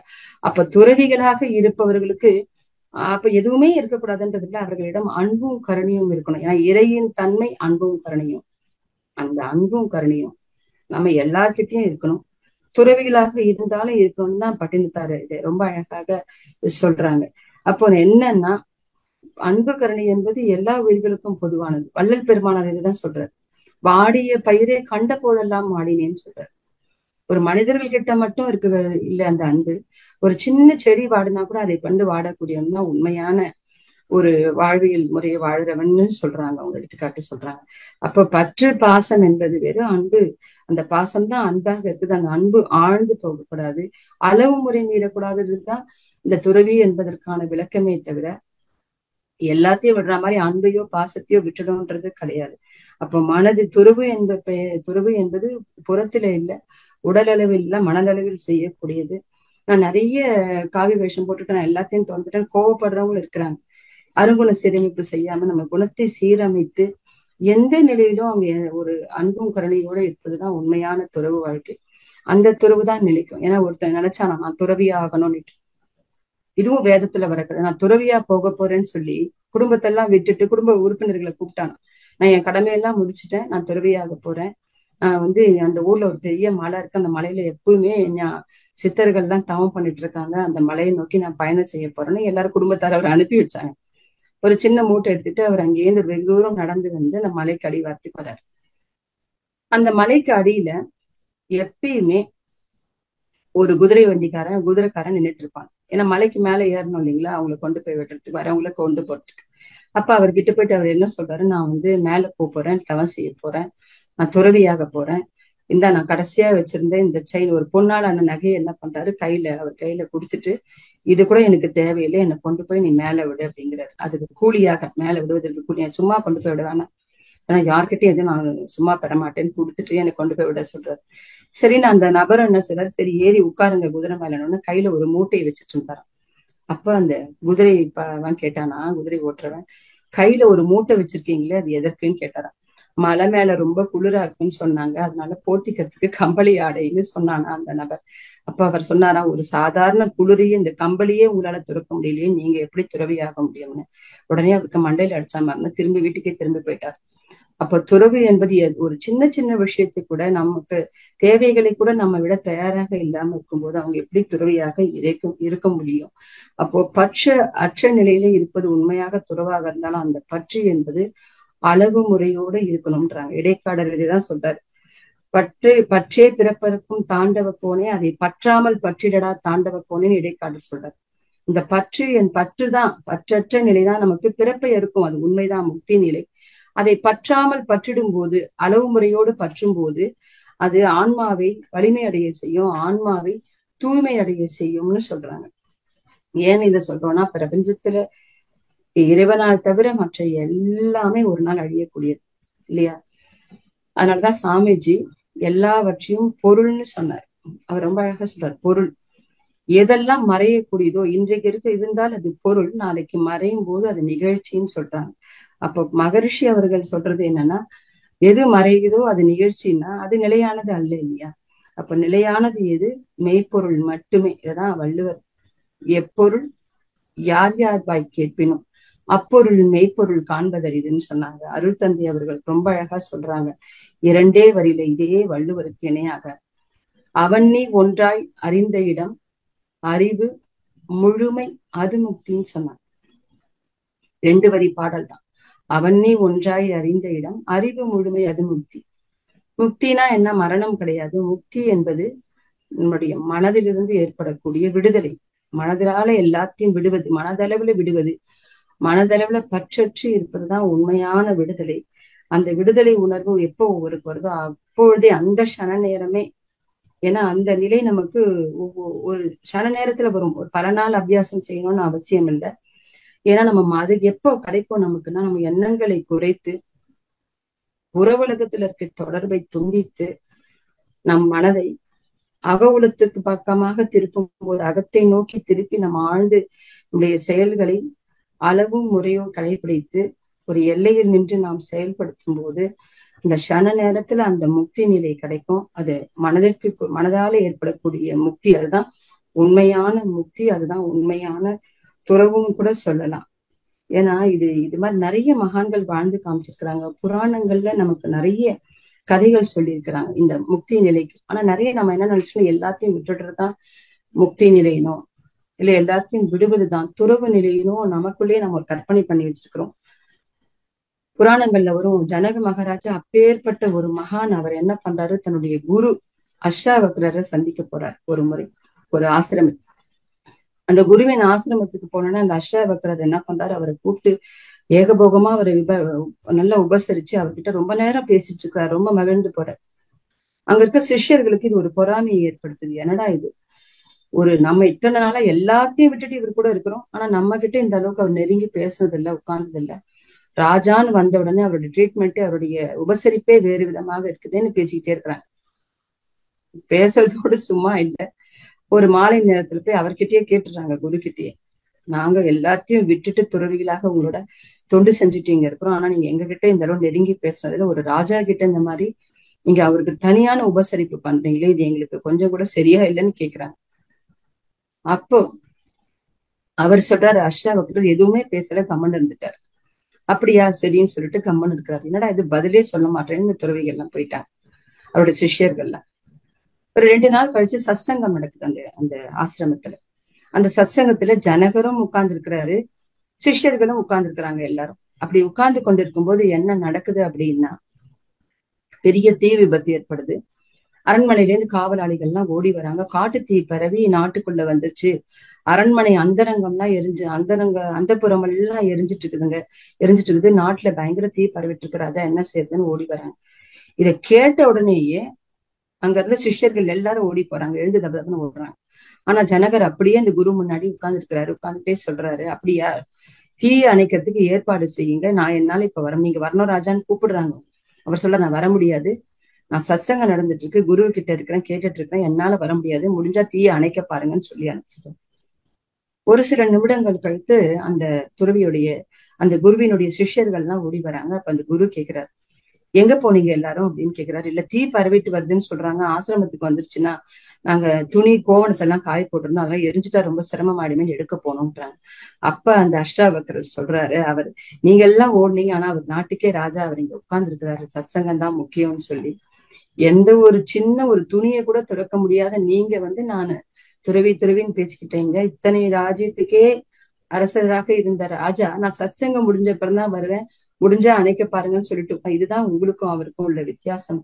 அதனாலதான் அந்த அவருடைய அந்த யோக நிலைதான் என்ன அவர்கிட்ட ஈர்த்து இந்த அளவுக்கு அவர்கிட்ட அன்பா இருக்க சொல்லுதுன்னு அவங்களுக்கு அறிவுரை சொல்றாங்க. அவங்க வெட்கப்பட்டு நிக்கிறதாக இது ராமாயணத்துல இது ரொம்ப அழகா இந்த கதை வரும். அப்ப மகான்கள் கூட அந்த தன்மை ஏன் சில சமயம் ஒரு சிலரை ரொம்ப அருகாமையில வச்சுக்கிறாங்க. நான் கூட நினைச்சேன், நிறைய மகான்கள் ஒரு குறிப்பிட்ட சிலரை ரொம்ப பக்கத்துல வச்சிருக்கிறாங்களே, அவங்க எல்லாம் எத்தனை பாக்கியம் செஞ்சவங்கன்னு யோசிச்சது உண்டு. ஆனா என்னன்னா, இதற்கு முழுமையான காரணம் என்னன்னா, ஒரு அவங்களுடைய அந்த ஜீவனுக்கு கிடைச்ச அந்த பக்குவம், அந்த ஜீவன்கள்ல இருந்து இருந்த அந்த தன்மை அந்த குருவை ஈர்த்திருக்கு உண்மையாகவே. அதனாலதான் அந்த குரு கிட்ட அத்தனை நெருங்கி அவங்களால போக முடியுது.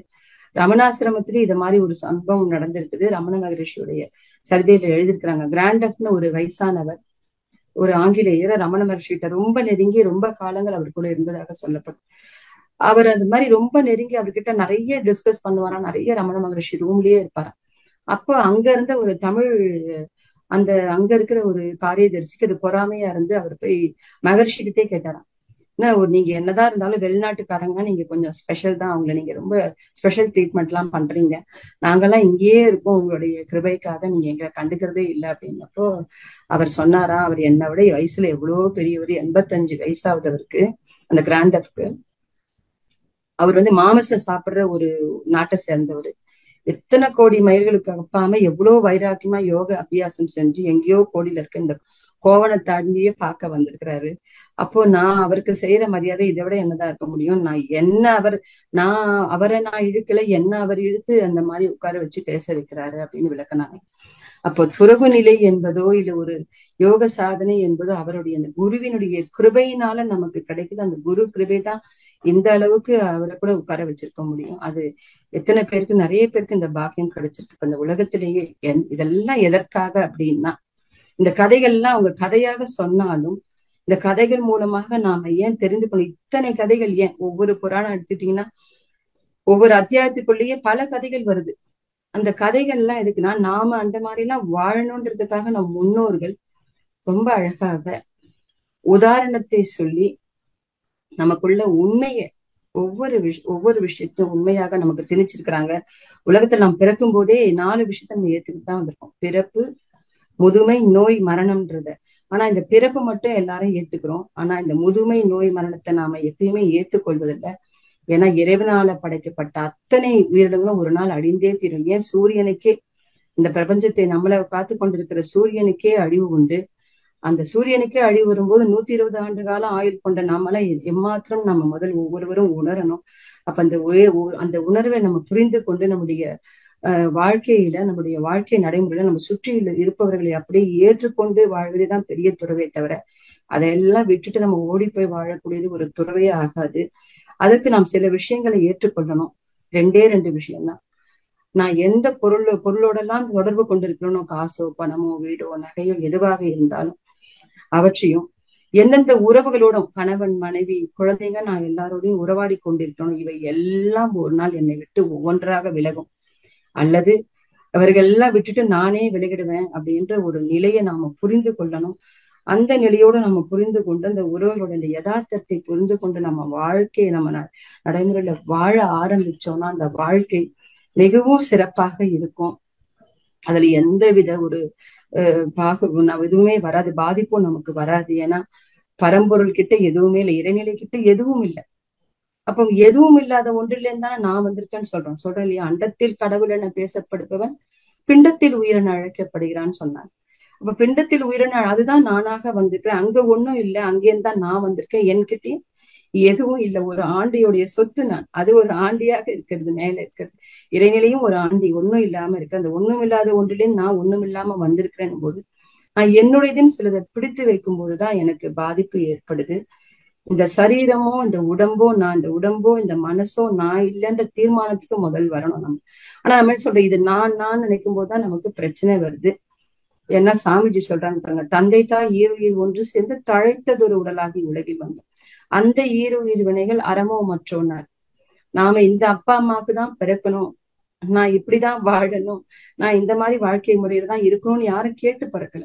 நாம சாமி சொன்ன மாதிரி தந்தை தாய் இணைந்து நம்ம வந்துட்டோம். அப்ப வந்துட்டோம்னா இந்த உடம்பு என்னுடையதான் கொடுத்துட்டாங்க அவங்க. இப்ப ஒண்ணுமே இல்ல, கொஞ்சம் கற்பனை பண்ணி பாருங்களேன். இந்த உடம்பு இருக்குது, இந்த உடம்புல நான் சாப்பிட்டேன்னா 10-20 தடவை 10 தடவையோ 20 தடவையோ வயிற்ற போட்டு சாப்பிட்டு முடிச்சோன்னா வயிற்று சுத்திக்கிட்டே இருந்ததான் உணவு ஜீரணமாகும், வயிற்று மேல தடவிட்டே இருந்ததான் ஜீரணமாகும்னு சொன்னா யாராவது சாப்பிடுவோமா? நமக்கு அதுக்கு நான் பொறுமை இருக்குமா? இல்ல நான் தூங்குறேன்னு சொன்னா கண்ணை 3-4 தடவை நம்ம தேய்ச்சிக்கிட்டே இருக்கணும், அப்பதான் கண்ட தூக்கம் வரும்னா நம்மளால செய்ய முடியுமா? ஓரிரு நாள் தான் செய்ய முடியும், அடுத்த நாள் நமக்கு சலிப்பு வந்துடும்.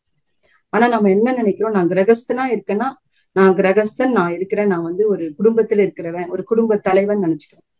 ஒரு சன்னியாசியாக இருந்தா அந்த சன்னியாசி என்ன நினைச்சுக்கலாம், நான் பெரிய சன்னியாசி, நான் பெரிய துறவின்னு நினைச்சுக்கிறான். இவனுடைய எண்ணங்கள் தான் என்னன்னா நான் நினைக்குது. எனவே துறவுன்றது என்ன? உண்மையான துறவு என்பது என்னன்னா, உடம்பு நான் அல்ல, ஆத்மா என்பது உணர்வது. உடம்பு நான் என்ற உணர்வதுதான் அது உண்மை. அப்ப நான் யாரு அப்படின்னா, லௌகீக வாழ்க்கையில இருக்கிறவனுக்கும் கிரகஸ்தன்னு நினைச்சுக்காம நான் உடம்பு நான் அல்ல, என்னுடைய மனது நான் அல்ல, என்னோட ஆன்மாதான் நிரந்தரம், என் ஆன்மாதான் என்னை எல்லாத்தையுமே இயக்கி கொண்டிருக்கிறது. அப்ப எனக்கு ஒரு பாதிப்பு வருதுனாலும் எனக்கு இல்லை, எனக்குள்ள இருக்கிற என்னோட ஆன்மாவுக்கு தான் வருதுன்றது ஒரு உணர்வோட நான் இறையே நானாக இருக்கிறேன்னு நான் நினைக்கிறேன்னா, என்னை சுத்தி இருக்கிறது எல்லாமே இறைதானே. அப்ப நான் ஏன் அதை விட்டு ஓடணும்? ஓட வேண்டிய அவசியமே இல்லையே. என்னை சுற்றி இருப்பவர்களும் இறைவனுடைய ஒரு பிம்பங்கள் நினைக்கும் போது, ஒரு துண்டம்னு நினைக்கும் போது, எனக்குள்ள இருக்க இறைதான் அங்கேயும் இருக்குன்னு நான் முடிவு செஞ்சுட்டேன்னா நான் ஏன் அவற்றிலேருந்து பயந்து, என் கடமைகள்ல இருந்து பொறுப்புல இருந்து பயந்து ஓடணும்? அந்த எதிர்க்க இருக்கக்கூடிய இறையும் நான் அப்படியே ஏற்றுக்கொண்டு என் வாழ்க்கையை கடமையை பொறுப்பா நான் செய்யும் போது என்னுடைய வாழ்க்கை என்பது துறவு வாழ்க்கையாக தான் இருக்கும். அது உண்மை, அதுதான் உண்மையான துறவு வாழ்க்கைன்னு மகான்கள் எல்லாரும் ரொம்ப ஆணித்தரமா சொல்றாங்க. அப்ப விட்டு விட்டு ஓடுவது துறவல்ல, எதையும் விட்டு விட்டு ஓடுவது துறவல்ல. இருப்பதை அப்படியே ஏற்றுக்கொண்டு நானும் இறையே, என்னை சுற்றி இருக்கக்கூடிய எல்லாமும் இறையே, அந்த இறையிடம் நான் எப்படி இருக்கணும்னா அளவு முறை கடைபிடித்து எல்லையை வகுத்து கொண்டு ஒரு இடத்துல நான் நிலை நிறுத்தி நான் வாழ்க்கையை நடத்தும் போது என்னுடைய வாழ்க்கை சிறப்பாக அமையும் அப்படின்னு ஒரு முடிவை எடுத்துக்கொண்டு நம்ம வாழ்க்கையில தனியாக இதற்காக பெரிய அபியாசங்களோ இல்லை யோக சாதனைகளோ செய்ய வேண்டியதில்லை. கொஞ்சம் வைராக்கியம் வேணும். அந்த வைராக்கியம் ஞான வைராக்கியமாக இருந்து, ஏன்னா நம்ம என்ன செய்யறோம், நம்ம இப்ப முதல்ல நம்ம பார்த்தோம், ஒற்றி உலகையோடு ஒழுகி பெற்ற அறிவின் உயர்வே துறவுன்றாங்க. ஒழுகின்ற வார்த்தை பார்த்தோம். இப்ப சாதாரணமா நம்ம என்ன சொல்லுவோம், மழை கொட்டுதுன்னு சொல்லுவோம் இல்லையா? ஆறுல நதி ஓடுது, தண்ணி ஓடுதுன்னு, கடல்ல அலை அலையா வருதுன்னு சொல்லுவோம், குளம் குட்டைகள்ல தண்ணி நிக்குதுன்னு சொல்லுவோம். ஒழுகுதல் என்பது என்னன்னா, ஒரு ஓட்டை வழியாக அது ஒழுகி கொண்டே இருப்பது. அந்த ஒழுகுதல் என்பதற்கு தமிழ் அகராதியில ரொம்ப அழகா விளக்கம் சொல்றாங்க. அந்த ஒழுகுதல் என்பது நம் குலப்பெருமக்கள், நம் முன்னோர்கள் வாழ்ந்த வாழ்க்கை நிறைய ஒழுகி நாம் வாழ்வது, பின்பற்றி வாழ்வது, அல்லது நாம் அடைந்த குருவின் தத்துவங்களை உணர்ந்து தத்துவங்களை பின்பற்றி அவருடைய அவர்கள் சொன்ன பயிற்சிகளை மேற்கொண்டு அவர்கள் வழியில் நாம் ஒழுகி வாழும் போது அருள் தந்தை சொன்ன மாதிரி உறவிலே கண்ட உண்மை நிலை தெளிவை புரிந்து கொண்டு நாம் வாழ்க்கை நெறியை மாற்றி வாழும்போது நம் வாழ்க்கை மிகவும் சிறப்புடையதாக ஒரு அற்புதமான துறவு வாழ்க்கையாக, ரமண மகரிஷி சொன்ன மனுஷ துறவியாக, அருள் தந்தை அவர்கள் சொன்ன தெளிவான ஒரு துறவியாக நாம் ஒவ்வொருவரும் வாழ முடியும் என்று கூறி இந்த அற்புதமான வாய்ப்பை எனக்கு கொடுத்த நல்கிய உலக சமுதாய சேவா சங்கத்தின் தலைவர் அவர்களுக்கும் ஐடி இயக்குநகரத்திற்கும் இதுகாரம் செவிமடித்த அத்துணை வேதாத்திரிய விருட்சங்களுக்கும்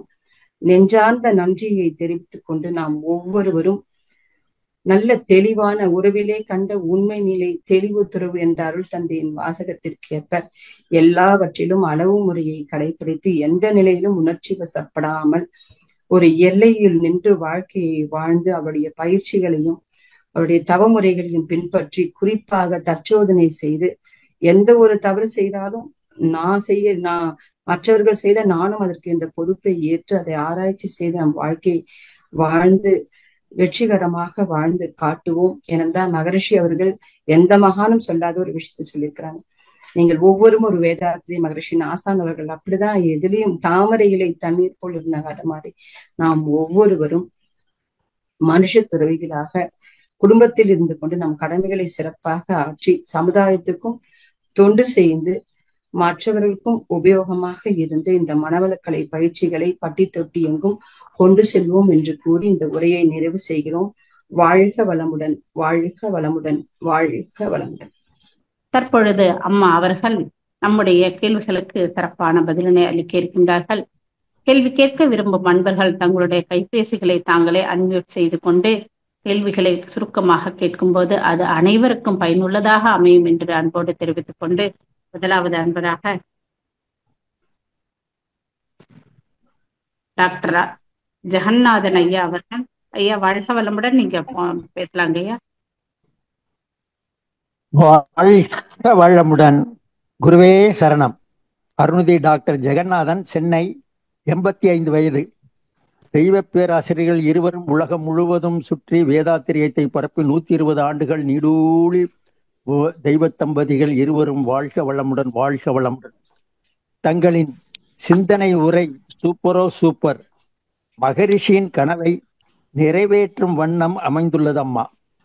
கேள்வி: நான் 3:45 அதிகாலையில் அனுதினமும் எழுந்து குளித்துவிட்டு மகரிஷியின் ஐவகை தவங்களையும் 365 நாட்களும் தவறாது வணக்கத்திற்குரிய சௌமித்திரன் ஐயா அவர்களின் நுணுக்கங்களுடன் முறைப்படி செய்து வருகின்றேன்.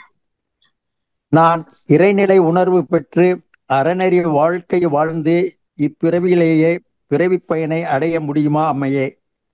வாய்ப்பளித்த நம் தானை தலைவர் வணக்கத்திற்குரிய பத்மஸ்ரீ அருள்நிதி SKM ஐயா அவர்களுக்கும் தங்களுக்கும் ஆழியாரில் ஐடி உள்ள அனைத்து மனித தெய்வங்களுக்கும் என் நெஞ்சார்ந்த வாழ்த்துக்களையும் வணத்துக்களையும் நன்றியையும் தெரிவித்துக் கொள்கிறேன். வாழ்க ஆழியார் அறிவு திருக்கோயில், வளர்க வேதாத்திரியம். நன்றி. வாழ்க வளமுடன் ஐயா. நீங்க பயிற்சிகளை ரெகுலரா செய்யறேன்னு சொல்றீங்க. இந்த வயதுலயும் 3:45 மணிக்கு எழுந்து 5 வகையான தவங்கள், உடற்பயிற்சி, காயக்கல்பம், தவம், தற்சோதனை எல்லாமே செய்யறேன்னு சொல்றீங்க. கண்டிப்பா நீங்க இப்பவே இறை உணர்வு பெற்றவர்கள் தான். எப்போ ஒரு குருவை அடைகிறோமோ அப்பவே நம்ம எல்லாமே இறை உணர்வாளர்களாக தான் மாற்றப்படுகிறோம். அதனால அதுல சந்தேகமே இல்லை. நீங்க கண்டிப்பா இறை உணர்வு பெற்றாச்சு. எப்ப அன்பும் கருணை, இறை உணர்வுன்றது அதுதான், வேற ஒண்ணுமே இல்லை. நம்ம ஆழ்ந்து தவம் செய்வதாலும் நமக்கு கிடைக்கிறது இல்லை. இறையினுடைய தன்மை அன்பும் கருணையும். எப்போ நீங்க எல்லாரிடமும் யாரை பார்த்தாலும் உங்களுக்கு அன்பு ஊற்றெடுக்குதோ, மகரிஷி சொன்ன மாதிரி இன்ப ஊற்றாய் நிறைந்த இறைவான்னு சொல்றாங்க இல்லையா? அன்பு ஊற்றாய் எங்கும் பாட்டு எழுதிருக்கிறாங்க. அந்த அன்பு ஊற்றெடுத்தாலே அங்க இறையின் தன்மை அன்பும் கருணையும் அதை எல்லார்கிட்டையும் இயல்பா செலுத்த முடியப்பவர்கள் எல்லாருமே இறை உணர்வாளர்கள் தான். நீங்களும் ஒரு இறை உணர்வாளர்னு தைரியமாக சொல்லிக்கலாம். அதுல ஐயமே இல்லைங்கய்யா. வாழ்க வளமுடன். சிறப்பான விளக்கம். ரொம்ப நன்றி அம்மா. வாழ்க வளமுடன், வாழ்க வளமுடன், வாழ்க வளமுடன்.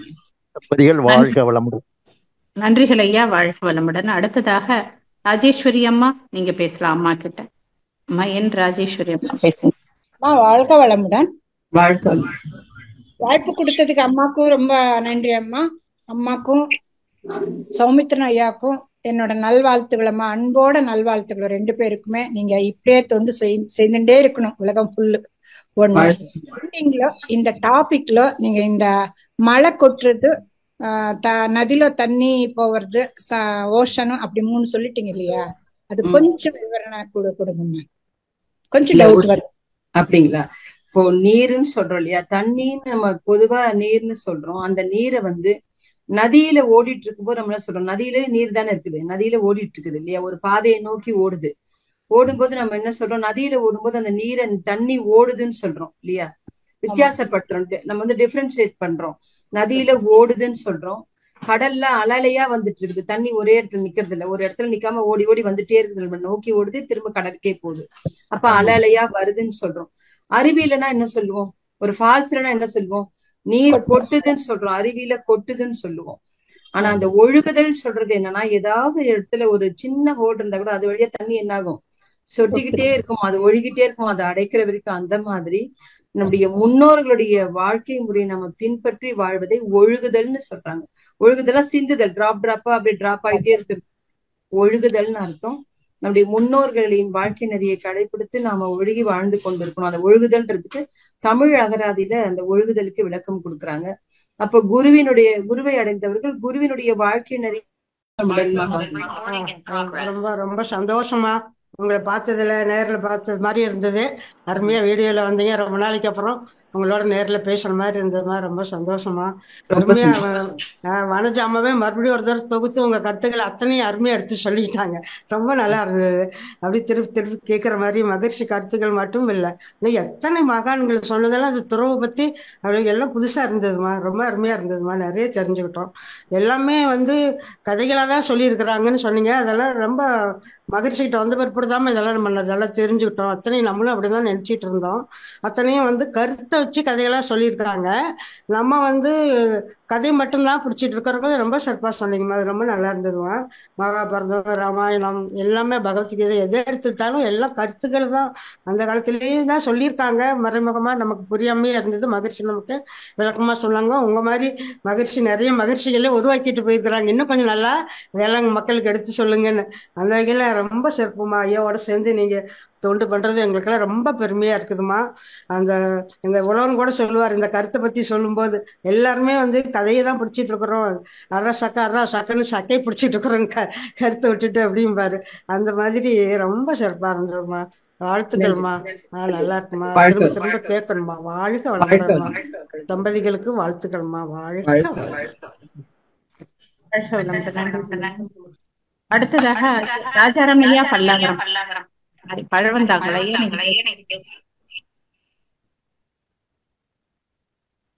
அம்மா ராஜாராமன் நவீன மார்க்கண்டேயர் பழவந்தாங்கல்ல பேசுறேன். நன்றி, சொல்லுங்க ஐயா. வாழ்க்கை. வயசு 81. ரொம்ப சந்தோஷமா. ஆனா உங்களுடைய பேச்சு கேட்க முடியல, கொஞ்சம் வேலை இருந்தது. மறுபடியும் கேட்க வரும்போது அந்த விளம்பரம் வந்துருச்சு. இருந்தாலும் இந்த தலைப்பை ஒட்டி பேசாட்ட கூட கொஞ்சம் பொதுவான ஒரு கேள்வி கேட்கலான் இருக்கேன். கண்டிப்பாங்க. அந்த கேள்வி அடிக்கடி நான் ஃபேஸ் பண்றேன் மன்றங்கள்ல. புதுசா வரவங்க எல்லாம் கேள்வி கேட்கறாங்க. அதனால ஒரு விளக்கத்துக்கு அவங்க கேட்கறவங்கள்ட்ட மனவளக்கலை மன்றம்ங்கிறோம், அப்புறம் அறக்கட்டளைங்கிறோம், அப்புறம் அறிவு திருக்கோயிலுங்கிறோம். இதுல என்ன டவுட்னா, அறிவு திருக்கோயில் சொல்றீங்களே, அது கோயில் மாதிரி இல்லையே, மேல கலசலாம் இல்லையே, உள்ள சாமி இல்லையே, அது என்னது அப்படின்னு ஒருத்தர் கேட்கிறார் பயிற்சியாளர். எப்படி விளக்கம் கொடுக்கறது? அப்படிங்களா? இதுதான் கேள்விங்களா உங்களுக்கு? இது ஒண்ணுதான்யா. சரி, சரிங்கய்யா. அறிவு திருக்கோயில்னா அந்த இடத்துக்கு அறிவு திருக்கோயில் இல்லைங்க, ஆசானே அதை நமக்கு விளக்கம் சொல்லியிருக்கிறாங்க. இதையே நமக்குள்ள உயிராக இருக்குது இல்லையா, உயிரின் படர்க்கு நிலையே மனம், உயிர் தான் அறிவாக செயல்படுது இல்லையா. அப்ப நமக்குள்ள உயிர் தான் அறிவாக இருக்கிறது. இந்த அறிவு உறங்கும் இடம் இந்த உடம்பு. இந்த உடம்பு தான் அறிவு திருக்கோயிலுங்கய்யா. திருமூலர் சொல்ல மாதிரி, உள்ளம் பெருங்கோயில் ஊனுடம்பு ஆலயம் வள்ளல் பிரானுக்கு வாய் கோபுர வாசல் தெல்ல தெளிந்தாருக்கு ஜீவனே சிவலிங்கம்னு சொன்னார் திருமூலர். ஆசான் அருள் தந்தை அவர்கள் ஒரு இடத்துல விளக்க முடியும். இது ஆழியார் அறிவு திருக்கோயில் இல்ல, இங்க வரக்கூடிய ஒவ்வொருவருமே ஒரு அறிவு திருக்கோயிலுங்கய்யா. இறைதான் நமக்குள்ள அறிவாக இருந்து நம்மளை இயக்குதுன்ற யாரெல்லாம் நினைக்கிறாங்களோ அவங்க எல்லாம் ஒரு அறிவு திருக்கோயில் தான். அப்போ நம்ம பழவந்தாங்கல் மணவளக்கலை மன்ற அறக்கட்டளை அறிவித்திருக்கோயில், அது மட்டும் அறிவித்திருக்கோயில் அங்க தொண்டு செய்யக்கூடிய, அங்க புதிதாக வரக்கூடிய உயிரை உணர்ந்து அங்க வந்து உயிரை உணர்ந்த ஒவ்வொருவருமே ஒரு அறிவித்திருக்கோயில். அப்ப கோயில் எப்படி வச்சுக்கணும்? தூய்மையா வச்சுக்கோம் இல்லையா கோவில. அதே மாதிரி ஆசான் அருள் தந்தை அவர்கள் இந்த உடம்பை தூய்மைப்படுத்துவதற்கு தான் உடற்பயிற்சி காயக்கல்பம் கொடுத்திருக்கிறாங்க. மனதை தூய்மையா வச்சிருக்கிறது தவங்கள் கொடுத்திருக்கிறாங்க. அப்போ ராஜாராமன் ஐயா ஒரு அறிவித்திருக்கோயில், பொன்னி சௌமித்திரனம்மா ஒரு அறிவித்திருக்கோயில், சௌமித்திரனையா அறிவித்திருக்கோயில், வனஜாம்மா ஒரு அறிவித்திருக்கோயிலுங்க. ஒவ்வொருவருமே ஒரு அறிவித்திருக்கோயில் தான். அதனாலதான் அதுக்கு கலசம் தேவையில்லை. அங்க இருக்கிற எல்லாமே அறிவால நிறைந்தவர்களால அறிவித்திருக்கோயில்னு சொல்றாங்க. இதுதாங்க அடியனுடைய விளக்கம். நல்ல விளக்கம் கொடுத்தீங்க. தெரியாமல் நான் வந்து அப்படி மேலும் கீழே பார்த்துருந்தேன். ஐயானுடைய நம்பர் வாங்கி வச்சுட்டு இருக்கேன். என்பதுதான் விளக்கம் கொடுக்கணும் அவருக்கு. கண்டிப்பா கண்டிப்பாங்க ஐயா. அவர்கிட்டயும் கேட்டுப்பேன். நன்றிங்க ஐயா. வாழ்க வளமுடன். வாழ்க வளமுடன். வாழ்க வளமுடன். வாழ்க வாழ்க. அடுத்ததாக மாதேஸ்வரன் ஐயா, நீங்க அம்மா கிட்ட பேசலாம். வாழ்க வளமுடன். சிறப்பான கருத்துக்கள். அறிவியலிருந்து நீர் குலைச்ச மாதிரி. ஐயா கொஞ்சம் சத்தமா பேசுங்க. கேட்க மாட்டேங்குது.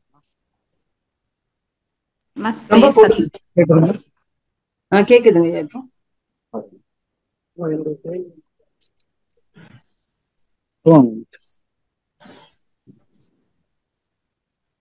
ஐயா வாழ்க வளமுடன். நீங்க பேசுறது கேட்கலங்கய்யா. நம்ம முதல் கேள்வி என்னன்னாக்கா, இப்போ நிறைய இடங்கள்ல இப்போ புத்திஸ்ட் இந்த விபாஷனா சென்டருக்குலாம் கூட நான் போயிருக்கிறேன். நம்ம மதுரைக்குமே கூட தியானம் பண்றவங்க, அந்த அபியாசத்துல இருக்கிறவங்க ஒருத்தவங்களுடைய கண்களை நேருக்கு நேர் பார்க்க கூடாது, மற்றவருடைய கண்களை பார்த்து பேசக்கூடாது அப்படிங்கிற ரூல்ஸ் நிறைய வச்சிருக்கிறாங்க. மகரிஷியுமே அந்த சொல்லுங்க. அதாங்கம்மா, அந்த கண்களை நேருக்கு நேர் பார்க்க கூடாது அப்படின்னு சொல்றாங்களே தியான அபியாசத்துல இருக்கிறவங்க. மகரிஷி அங்க ஒரு 6 மாசம் பிராக்டிஸ் அவங்க டிப்ளமோ கொடுத்தப்ப கூட அங்க இருக்கிற ஸ்டூடெண்ட்ஸுக்கும் அந்த விதிமுறையை ஃபாலோ பண்ணதா சொல்றாங்க. இது என்ன காரணத்தினால சொல்லியிருப்பாங்க? நான் கேள்விப்படுது இல்லைங்க. ஜென்ரலா தியானம் செய்யுங்க, ஒருத்தர்கிட்ட பேசும்போதே நம்ம கண்களை பார்த்துதான் பேசணுன்றது தாங்க ரூல்.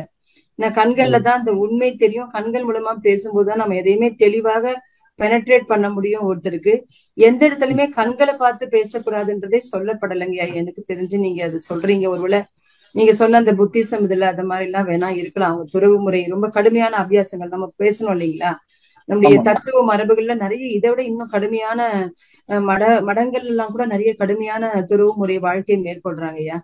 அது எப்படின்னா அவங்க இந்த மாதிரி தியானங்களே கூட ரொம்ப கடுமையாக கொடுக்கப்படுது அங்கெல்லாம். புரியுதுங்களா?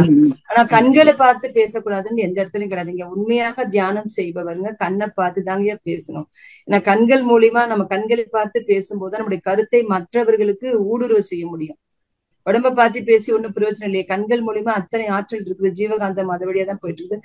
இப்போ கண்கள் மூலியமா சாமிஜி எந்த இடத்துலயும் வந்து கண்ணை பார்த்து பேசக்கூடாது, அது ஒரு ரூலுன்னு எங்கேயுமே நம்மளுடைய சங்கத்துல எனக்கு தெரிஞ்சு இருந்த மாதிரி இல்லைங்கய்யா. நீங்க அது வேணா கேட்டு தெரிஞ்சுக்கோங்கய்யா. கண்டிப்பா இல்ல, அப்படி இல்ல. அது வேறங்கய்யா. ஐயா கேட்கல நீங்க பேசுறது. தெளிவா இல்லைங்க உங்களுடைய குரல்.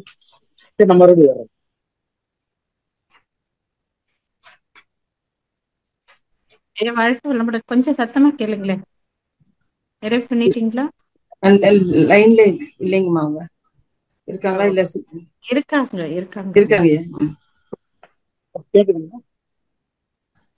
நீங்க பேசுற சவுண்டே வரலங்க ஐயா. இப்ப கேக்குதுங்களா? இப்ப கேக்குதுங்க. சொல்லுங்க. ரைட். ஆமா, இப்ப உறவில் துறவு பத்தி நிறைய விளக்கங்கள்லாம் உள்ள சொன்னீங்க. இப்ப லைஃப்ல நம்ம அப்ளை பண்றதுக்கு, பிராக்டிகலா அப்ளை பண்றதுக்கு பயிற்சி முறைகள் நல்ல தவம் செஞ்சு தற்சோதனை செய்தாலே. இப்ப உறவில் துறவுனா என்னன்னா, நம்ம தற்சோதனை செய்யாம நம்ம பிராக்டிஸ் பண்ணா அது பிரயோஜனம் இல்லைங்க. குறிப்பா தவமும் தற்சோதனையும் ரொம்ப அவசியங்க உறவில் துறவுக்கு. ஏன்னா நம்ம என்ன நினைக்கிறோம், யாராவது ஒருத்தர், அதுதான் நம்ம சொல்றோம் கருமையம். ஒவ்வொருத்தருடைய நம்ம ஏன் எல்லார்கிட்டையும் ஆழ்ந்து பற்று வைக்க கூடாது, பாசம் வைக்க கூடாது. நம்ம குழந்தைங்களே இருந்தாலும் நம்ம கொஞ்சம் அளவு முறையை கடைபிடிக்கணும்னு சொல்றாங்கன்னா எல்லா மகான்களும். நம்ம குழந்தை மேல அதிகமான பற்று வைக்கிறோம். ஒவ்வொரு கருமையமும் தனித்தன்மை வாய்ந்ததுங்க இல்லையா? அப்போ அந்த கருமையும் நமக்கு ஒத்ததாக இருக்கும்போது நமக்கு சந்தோஷமா இருக்குது. அதே நம்மளுடைய குழந்தையா இருந்தாலும் ஒரு வார்த்தை தவறாக நம்மளுடைய தேவைக்கு எதிர்மறையாக பேசும்போது நம்ம பாதிக்கப்படுறோம்ல. அதனால ஏன்னா அந்த கருமையும் தனித்தன்மை வாய்ந்தது, அதற்கேற்ற முதிர்ச்சிக்கு ஏற்ற மாதிரி அது செயல்பாடுக்கு வருது. இதுதான் இப்ப நம்ம ஆராய்ச்சி பண்ணி தற்சோதனை செஞ்சோமானா நாமளும் இந்த வயசுல இப்படிதான் இருந்திருப்போம், மற்றவங்களுடைய கருத்தை உள்வாங்கி இருக்க மாட்டோம். நம்ம தற்சோதனை செய்யும் போது அந்த குழந்தை நம்மள ஒரு மீறி பேசுறதோ, நம்ம குழந்தைய நம்மள மதிக்காம பேசுறதையோ இது நம்ம பெருசா எடுத்துக்க மாட்டோம். அதுதான் துறவு நிலை. நம்ம அது தற்சோதனை பண்ணாதப்போ ஒரு சின்ன விஷயம் நம்ம பாதிக்கிற மாதிரி சொன்னா கூட நம்ம என்ன பண்றோம், மனசளவுல பாதிக்கப்பட்டு நான் வளர்த்து ஆளாக்குன என் குழந்தை என்ன இப்படி பேசிடுச்சு, இல்ல என் குழந்தை என்ன இப்படி சொல்லிடுச்சுன்னு நம்ம வருத்தப்படுறோம் இல்லைங்களா? அந்த வருத்தம் இருக்காது. நீங்க தற்சோதனை செய்து வாழும்போது யாரையும் நம்ம திருத்தவல்ல, நம்ம திருத்திப்பதற்காக வந்திருக்கிறோம். இல்ல ஒருத்தர் நம்மள மன வருத்தம் அடையும்படி செய்யறாங்கன்னா அது என்னோட பதிவுனால வந்ததுன்னு ஒரு தெளிவு எடுக்கிறோம் பாத்தீங்களா? தெளிவு எடுத்துட்டு நம்ம என்ன செய்ய போறோம், தெளிவுக்கு வந்துட்டோம்னா அவங்க செஞ்ச அந்த வருத்தப்படக்கூடிய செயலை பற்றி நம்ம அதையே நினைச்சு வருந்தாம, உடலை பாதிக்க செய்யாம, மனசை பாதிப்படைய செய்யாம நம்ம வெளியில வந்துடுறோம் இல்லையா? அந்த விஷயத்திலிருந்து வெளியில வந்துடுவோம் சீக்கிரம். அப்படி வர முடியலன்னா தற்சோதனை செய்யாதவங்க என்ன பண்ணுவாங்க, நான் அவங்களை இப்படி நம்பி இருந்தா அவங்க என்ன இந்த மாதிரி வார்த்தை சொல்லிட்டாங்களே, என்ன தவறா புரிஞ்சுட்டாங்க, அதையே நினைச்சு மற்ற விஷயங்கள ஈடுபாடு இல்லாம இருப்பாங்க. ஆனா தற்சோதனை செய்பவர்கள், தவம் செய்பவர்கள் உடனே அந்த ஒரு விஷயத்தை எடுத்துக்கொண்டு ஒரு சம்பவத்தை எடுத்து தற்சோதனை செய்து இது எதனால தவறு நடந்தது, ஏன் இப்படி இதனுடைய பொறுப்பு என்னன்னு உடனே அதுல இருந்து விடுபட்டு வெளியில அடுத்த வேலைகளை பார்க்க போறாங்க இல்லைங்களா? அப்போ இதுதான் துறவு வாழ்க்கை. நான் அதையே நினைச்சுக்கிட்டு வருத்தப்படாம அதுல இருந்து நான் வெளியில என்னுடைய சமுதாய கடமையை சீராக செய்துதான் உண்மையான துறவு வாழ்க்கை. அதற்கு தற்சோதனை ரொம்ப ரொம்ப ரொம்ப அவசியங்க. தற்சோதனையும் அவசியம், தவமும் அவசியம். மன அலைச்சூழலை குறைக்கிறோம். நான் உணர்ச்சி வசப்பட்ட நிலையில தான் அவங்க சொல்றது நமக்கு தவறா தெரியுது. ஒரு விஷயம் நடந்ததுக்கு அப்புறம் பாருங்க, வேகமா பேசி ஒரு பிரச்சனையே ஆனதுக்கு அப்புறம் கூட நீங்க அமைதியா யோசிச்சு பாத்தீங்கன்னா, ஐயோ நம்ம இப்படி பேசிக்க வேணாமோ நம்மளே யோசிப்போம் இல்லையா? அத மாதிரி நம்ம மன அலைச்சூழல் அமைதியாக மன அலைச்சூழலை குறைப்பதற்கு தவமும், நாம் செய்த காரியங்களுடைய நன்மை தீமைகளை ஆராய்வதற்கு தற்சோதனையும் செய்யும் போது எந்த ஒரு விஷயம் நம்மள பாதிக்கிறது இல்ல, பாதிக்காம நம்ம வாழ்க்கையை நடத்த முடியும். அதுதான் உண்மையான துறவு வாழ்க்கை. அப்போ இந்த துறவு வாழ்க்கைக்கு தவமும் தற்சோதனையும் அவசியம். அவ்வளவுதாங்க. ரொம்ப ரொம்ப நன்றிங்கம்மா. வாழ்க வளம், வாழ்க வளம். அடுத்ததாக வள்ளிக்கண்ணம்மா, நீங்க பேசலாமா கிட்ட. வள்ளிக்கண்ணம்மா.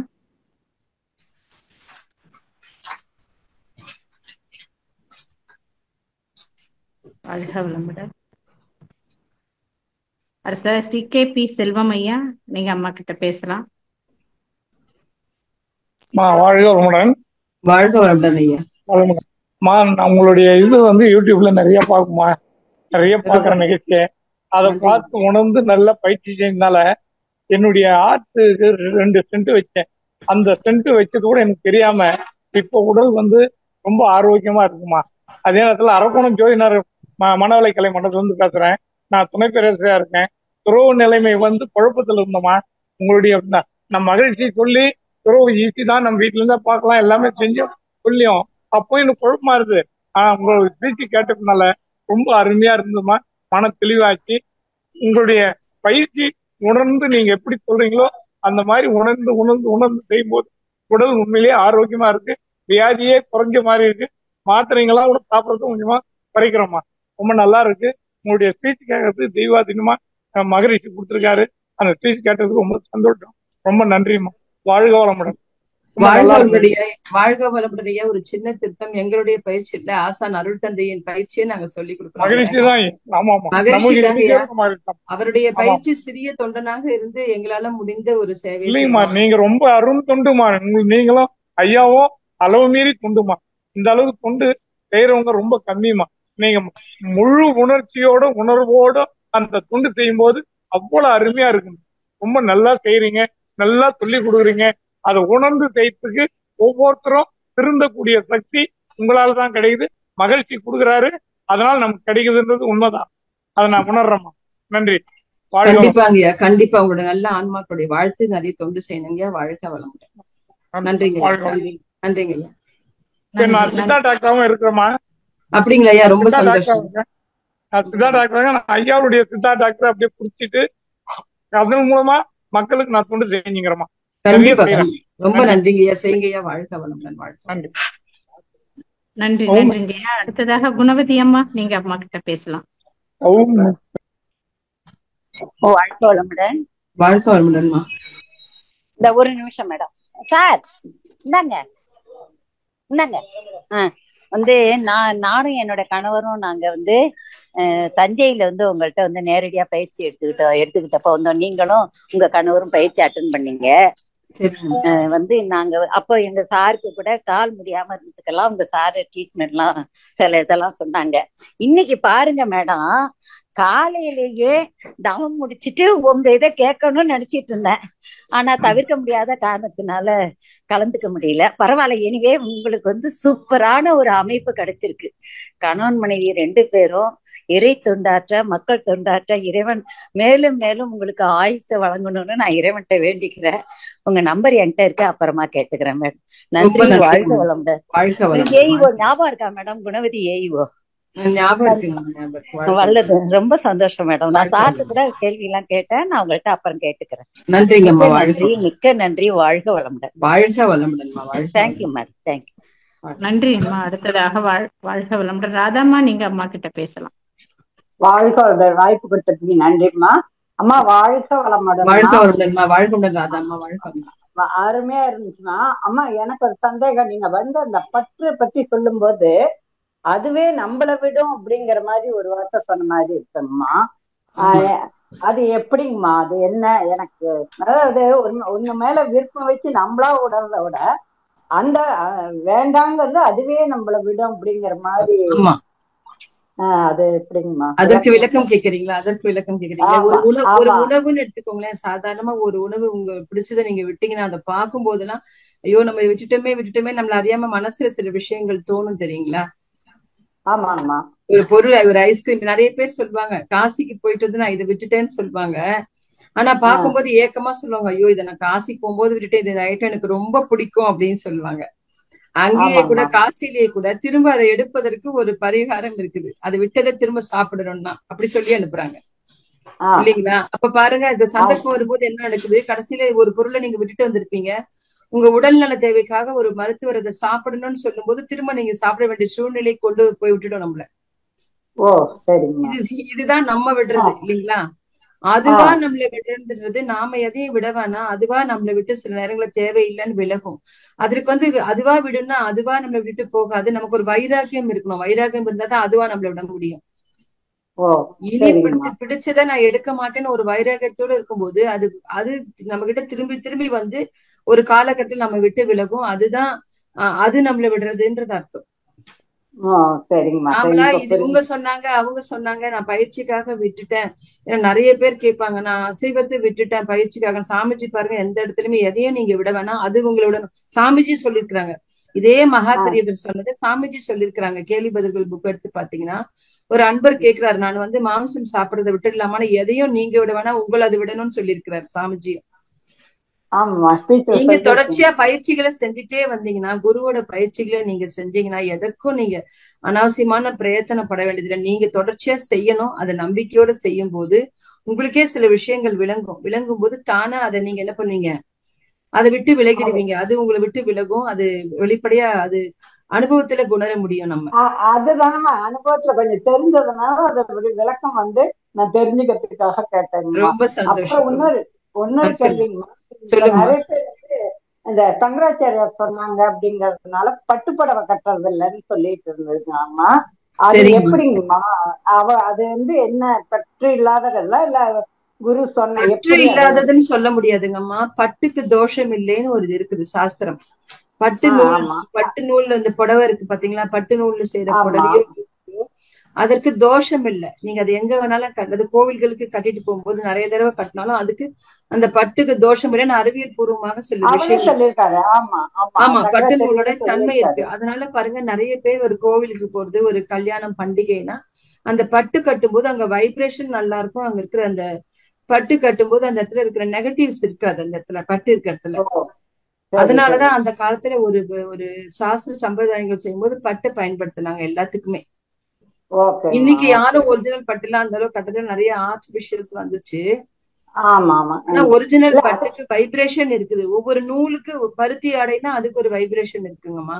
கம்பளி ஆடைனா அதுக்கு ஒரு வைப்ரேஷன் இருக்க மாதிரி பட்டுக்கு ஒரு வைப்ரேஷன் இருக்கு. அது புழுவால தன்னுடைய எச்சத்தினால உருவாக்குது அந்த கூட்டை. ஆமாங்கம்மா. ஒரு தன்மை இருக்குது. அதுக்கு வந்து எந்த தோஷமும் இல்லைன்னு எதுக்கு சொன்னாங்கன்னா அதோட வைப்ரேஷன் நெகட்டிவ கிட்ட கொண்டு வராது. அதனால அந்த காலத்துல அதை ப்ராப்பரா ஒரு பண்டிகை இல்ல ஒரு ஹோம காரியங்கள் இல்ல ஒரு வீட்டுல நடக்கக்கூடிய ஒரு சடங்குகளுக்கு அதை கட்டிட்டு உட்கார்ந்தா நெகட்டிவ் வைப்ஸ் அங்க இருக்காதுன்றதுக்காக அப்படி சொன்னாங்க. அதுக்கப்புறம் அது ஒரு எத்தனை பட்டுப்பூச்சி சாகடிச்சுதான் அந்த நூல் உருவாகுது. அதனால அதை கட்டக்கூடாது. உயிருக்கு அத்தனைக்கு உயிரை கொண்டு அதை அப்படி கட்டணுமான்னு பெரியவர் சொன்னதால எல்லாரும் நிறைய பேர் அதுக்கப்புறம் அந்த பட்டு கட்டுறதை விட்டுட்டாங்க.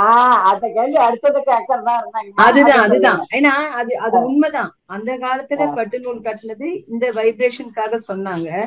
ஆனா அப்படி அத்தனை உயிரை கொண்டு உருவாகிற ஒரு இழையில கட்டுற நூலால அங்க ஒன்னும் பெருசா நன்மை நடக்க போறது இல்ல.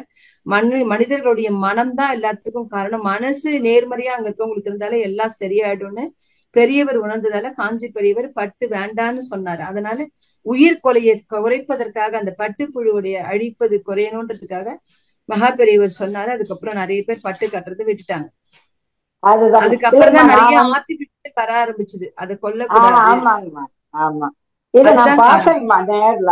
பட்டுப்புழு கொண்டு இது பண்ணதான் பார்த்த ஞாபகம் இருக்கு. ஆமா, திண்டுக்கல் சைடுல சொல்லுவாங்க. எனக்கே கஷ்டமா இருக்கு. அது வெந்நீர்ல போட்டு இந்த பக்கம் ஆத்தூர் அந்த சைடு கேள்விப்பட்டிருக்கேன். ஆமா ஆமா ஆமா இருக்குங்கம்மா. அதனால ஒரு 10 வருஷமா எனக்கே தோணி நான் விட்டுட்டேங்கம்மா. ஆனா எங்க வீட்டுல எல்லாரும் திட்டிட்டு தான் இருக்காங்க.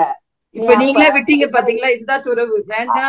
அதை பார்க்கும்போது அந்த உயிர்களை ஞாபகம் இல்லையா விட்டுடுறோம். அதுதான் அத நேர்ல பார்த்ததுனால அதுக்கப்புறம் கொஞ்சம் கட்டிட்டு இருந்தேன். ஆனா வாங்கல, விரும்பி எல்லாம் வாங்கல, வந்ததை கட்டிட்டு இருந்தோம். அதுக்கப்புறம் விட்டாச்சுமா. இப்ப 10-12 வருஷம். ஆனா வந்து வீட்டுல எல்லாரும் சத்தம் போடுறாங்க. இருந்தாலும் நான் மறுபடியும் கட்டல. அது நேர்ல பார்த்ததுனால எனக்கு அது ஒரு உறுத்தலா இருக்கு அப்படின்னு சொல்லிட்டாங்கம்மா. அது விளக்கம் கேட்கறதுக்கு தான்மா. கண்டிப்பா ஒரிஜினல் வாங்கி கட்டினா அது ஒரு உயிரை கொன்னது உருவாக்குறது. இப்ப வர்றது எல்லாமே ஆர்டிபிஷியல் வருது. அதான் நானும் என்ன சொல்றேன்னா, இப்போ பட்டுங்கும் போது எனக்கு பிடிக்கல, கட்டல. ரெண்டாவது பட்டை நினைக்க முடியாது. ஆனா நம்ம ஆர்டிபிஷியலா வாங்கறத நினைச்சு உபயோகிக்க முடியும் அப்படிங்கிற காரணத்தையும் நான் சொல்லிடுறேன் சொல்றவங்க கிட்ட.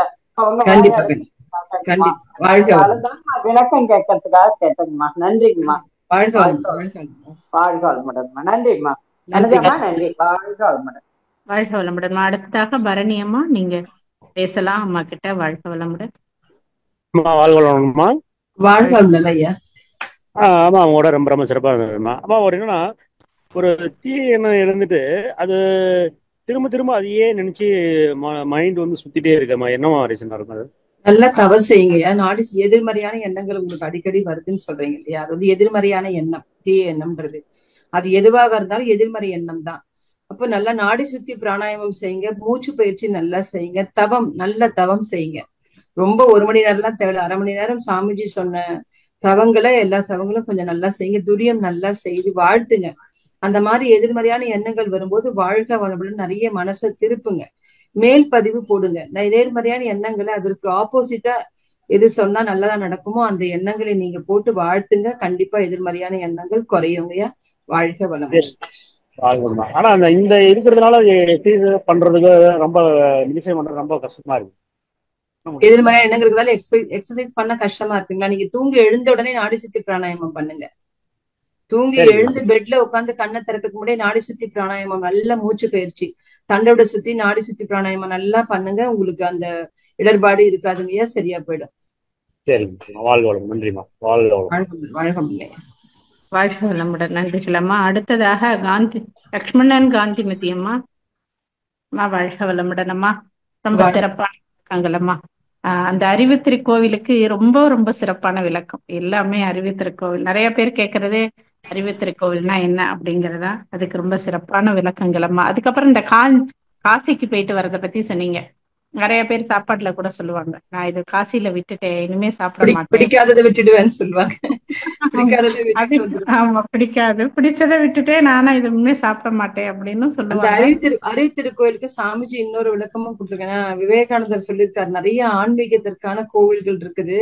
ஆனா அறிவிற்கான ஒரு திருக்கோயில் மேற்கு தொடர்ச்சி மலை அடிவாரத்துல வந்து விவேகானந்தரே சொல்லியிருக்கிறாரு.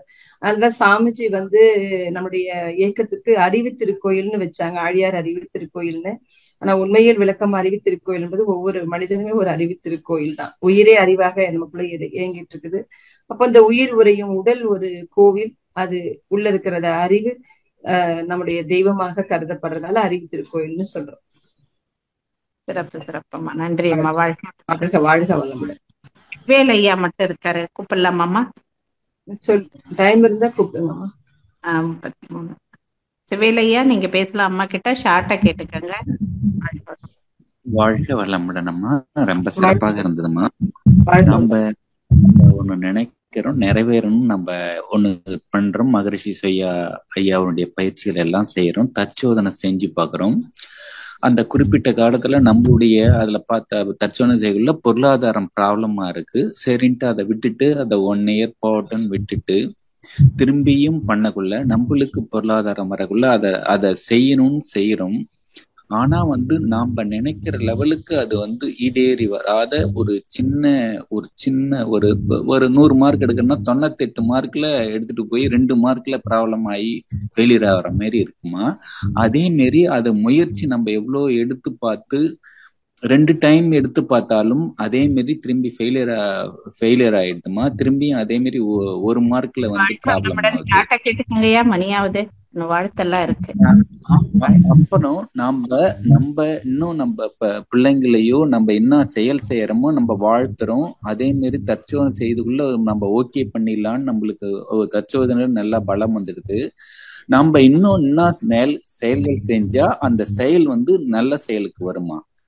இல்லைங்க, நம்முடைய பதிவுக்கு ஏத்த மாதிரி தான் நம்ம செயல்கள் அப்படின்னு செயல் விளைவு செய்வது மனிதன், விளைவது கடவுள். செய்யறது தவிர விளைவு இப்படிதான் நம்ம தீர்மானிக்க கூடாது, அது இறைவன் தீர்மானிப்பது. உங்களுக்கு கிடைக்கக்கூடிய விளைவு நீங்க செய்த பதிவுக்கு ஏற்ற மாதிரி தாங்க கிடைக்குது. அப்ப அது ஏதோ தவறு வருதுன்னா உங்க செயல்ல இன்னும் என்ன நீங்க உங்களை மேம்படுத்திக்கலாம், நீங்க தான் அதை ஆராய்ச்சி பண்ணணும். நீங்க சொல்ற செயல் என்னன்னு தெரியல, அது பிசினஸா இல்ல குடும்பத்திலேயான்னு தெரியல. அப்போ உங்களுடைய பதிவு அந்த அளவுக்கு ஸ்ட்ராங்கா இருக்குன்னு அர்த்தம்யா.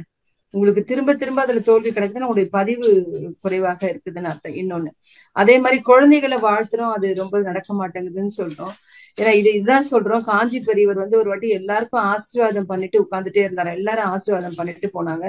முடிஞ்சதுக்கு அப்புறம் ரொம்ப வருத்தமா இருந்தாராம். பக்கத்துல இருந்த சிஷ்யர்கள் கேட்டாங்களா, ஏன் இவ்வளவு பேர் வந்திருக்காங்க உங்களை பார்க்க, ஆசீர்வாதம் பண்ணீங்க, ஏன் நீங்க வருத்தப்படுறீங்கன்னு கேட்டப்போ அவர் சொன்னாராம், இறை தத்துவத்தையே நாங்க போதிக்கிறதுக்கு உட்கார்ந்து இருக்கிறேன், என்னை இங்க ஒரு பெரிய குருவாக அமர செஞ்சிருக்கிறாங்க. வந்தவங்கள ஒருத்தர் கூட எனக்கு இறைவனை உணரணும்னு கேட்கலே, நான் கார் வாங்கணும், பங்களா வாங்கணும், பொண்ணுக்கு கல்யாணம் ஆகணும், இதுதானே கேட்டாங்க.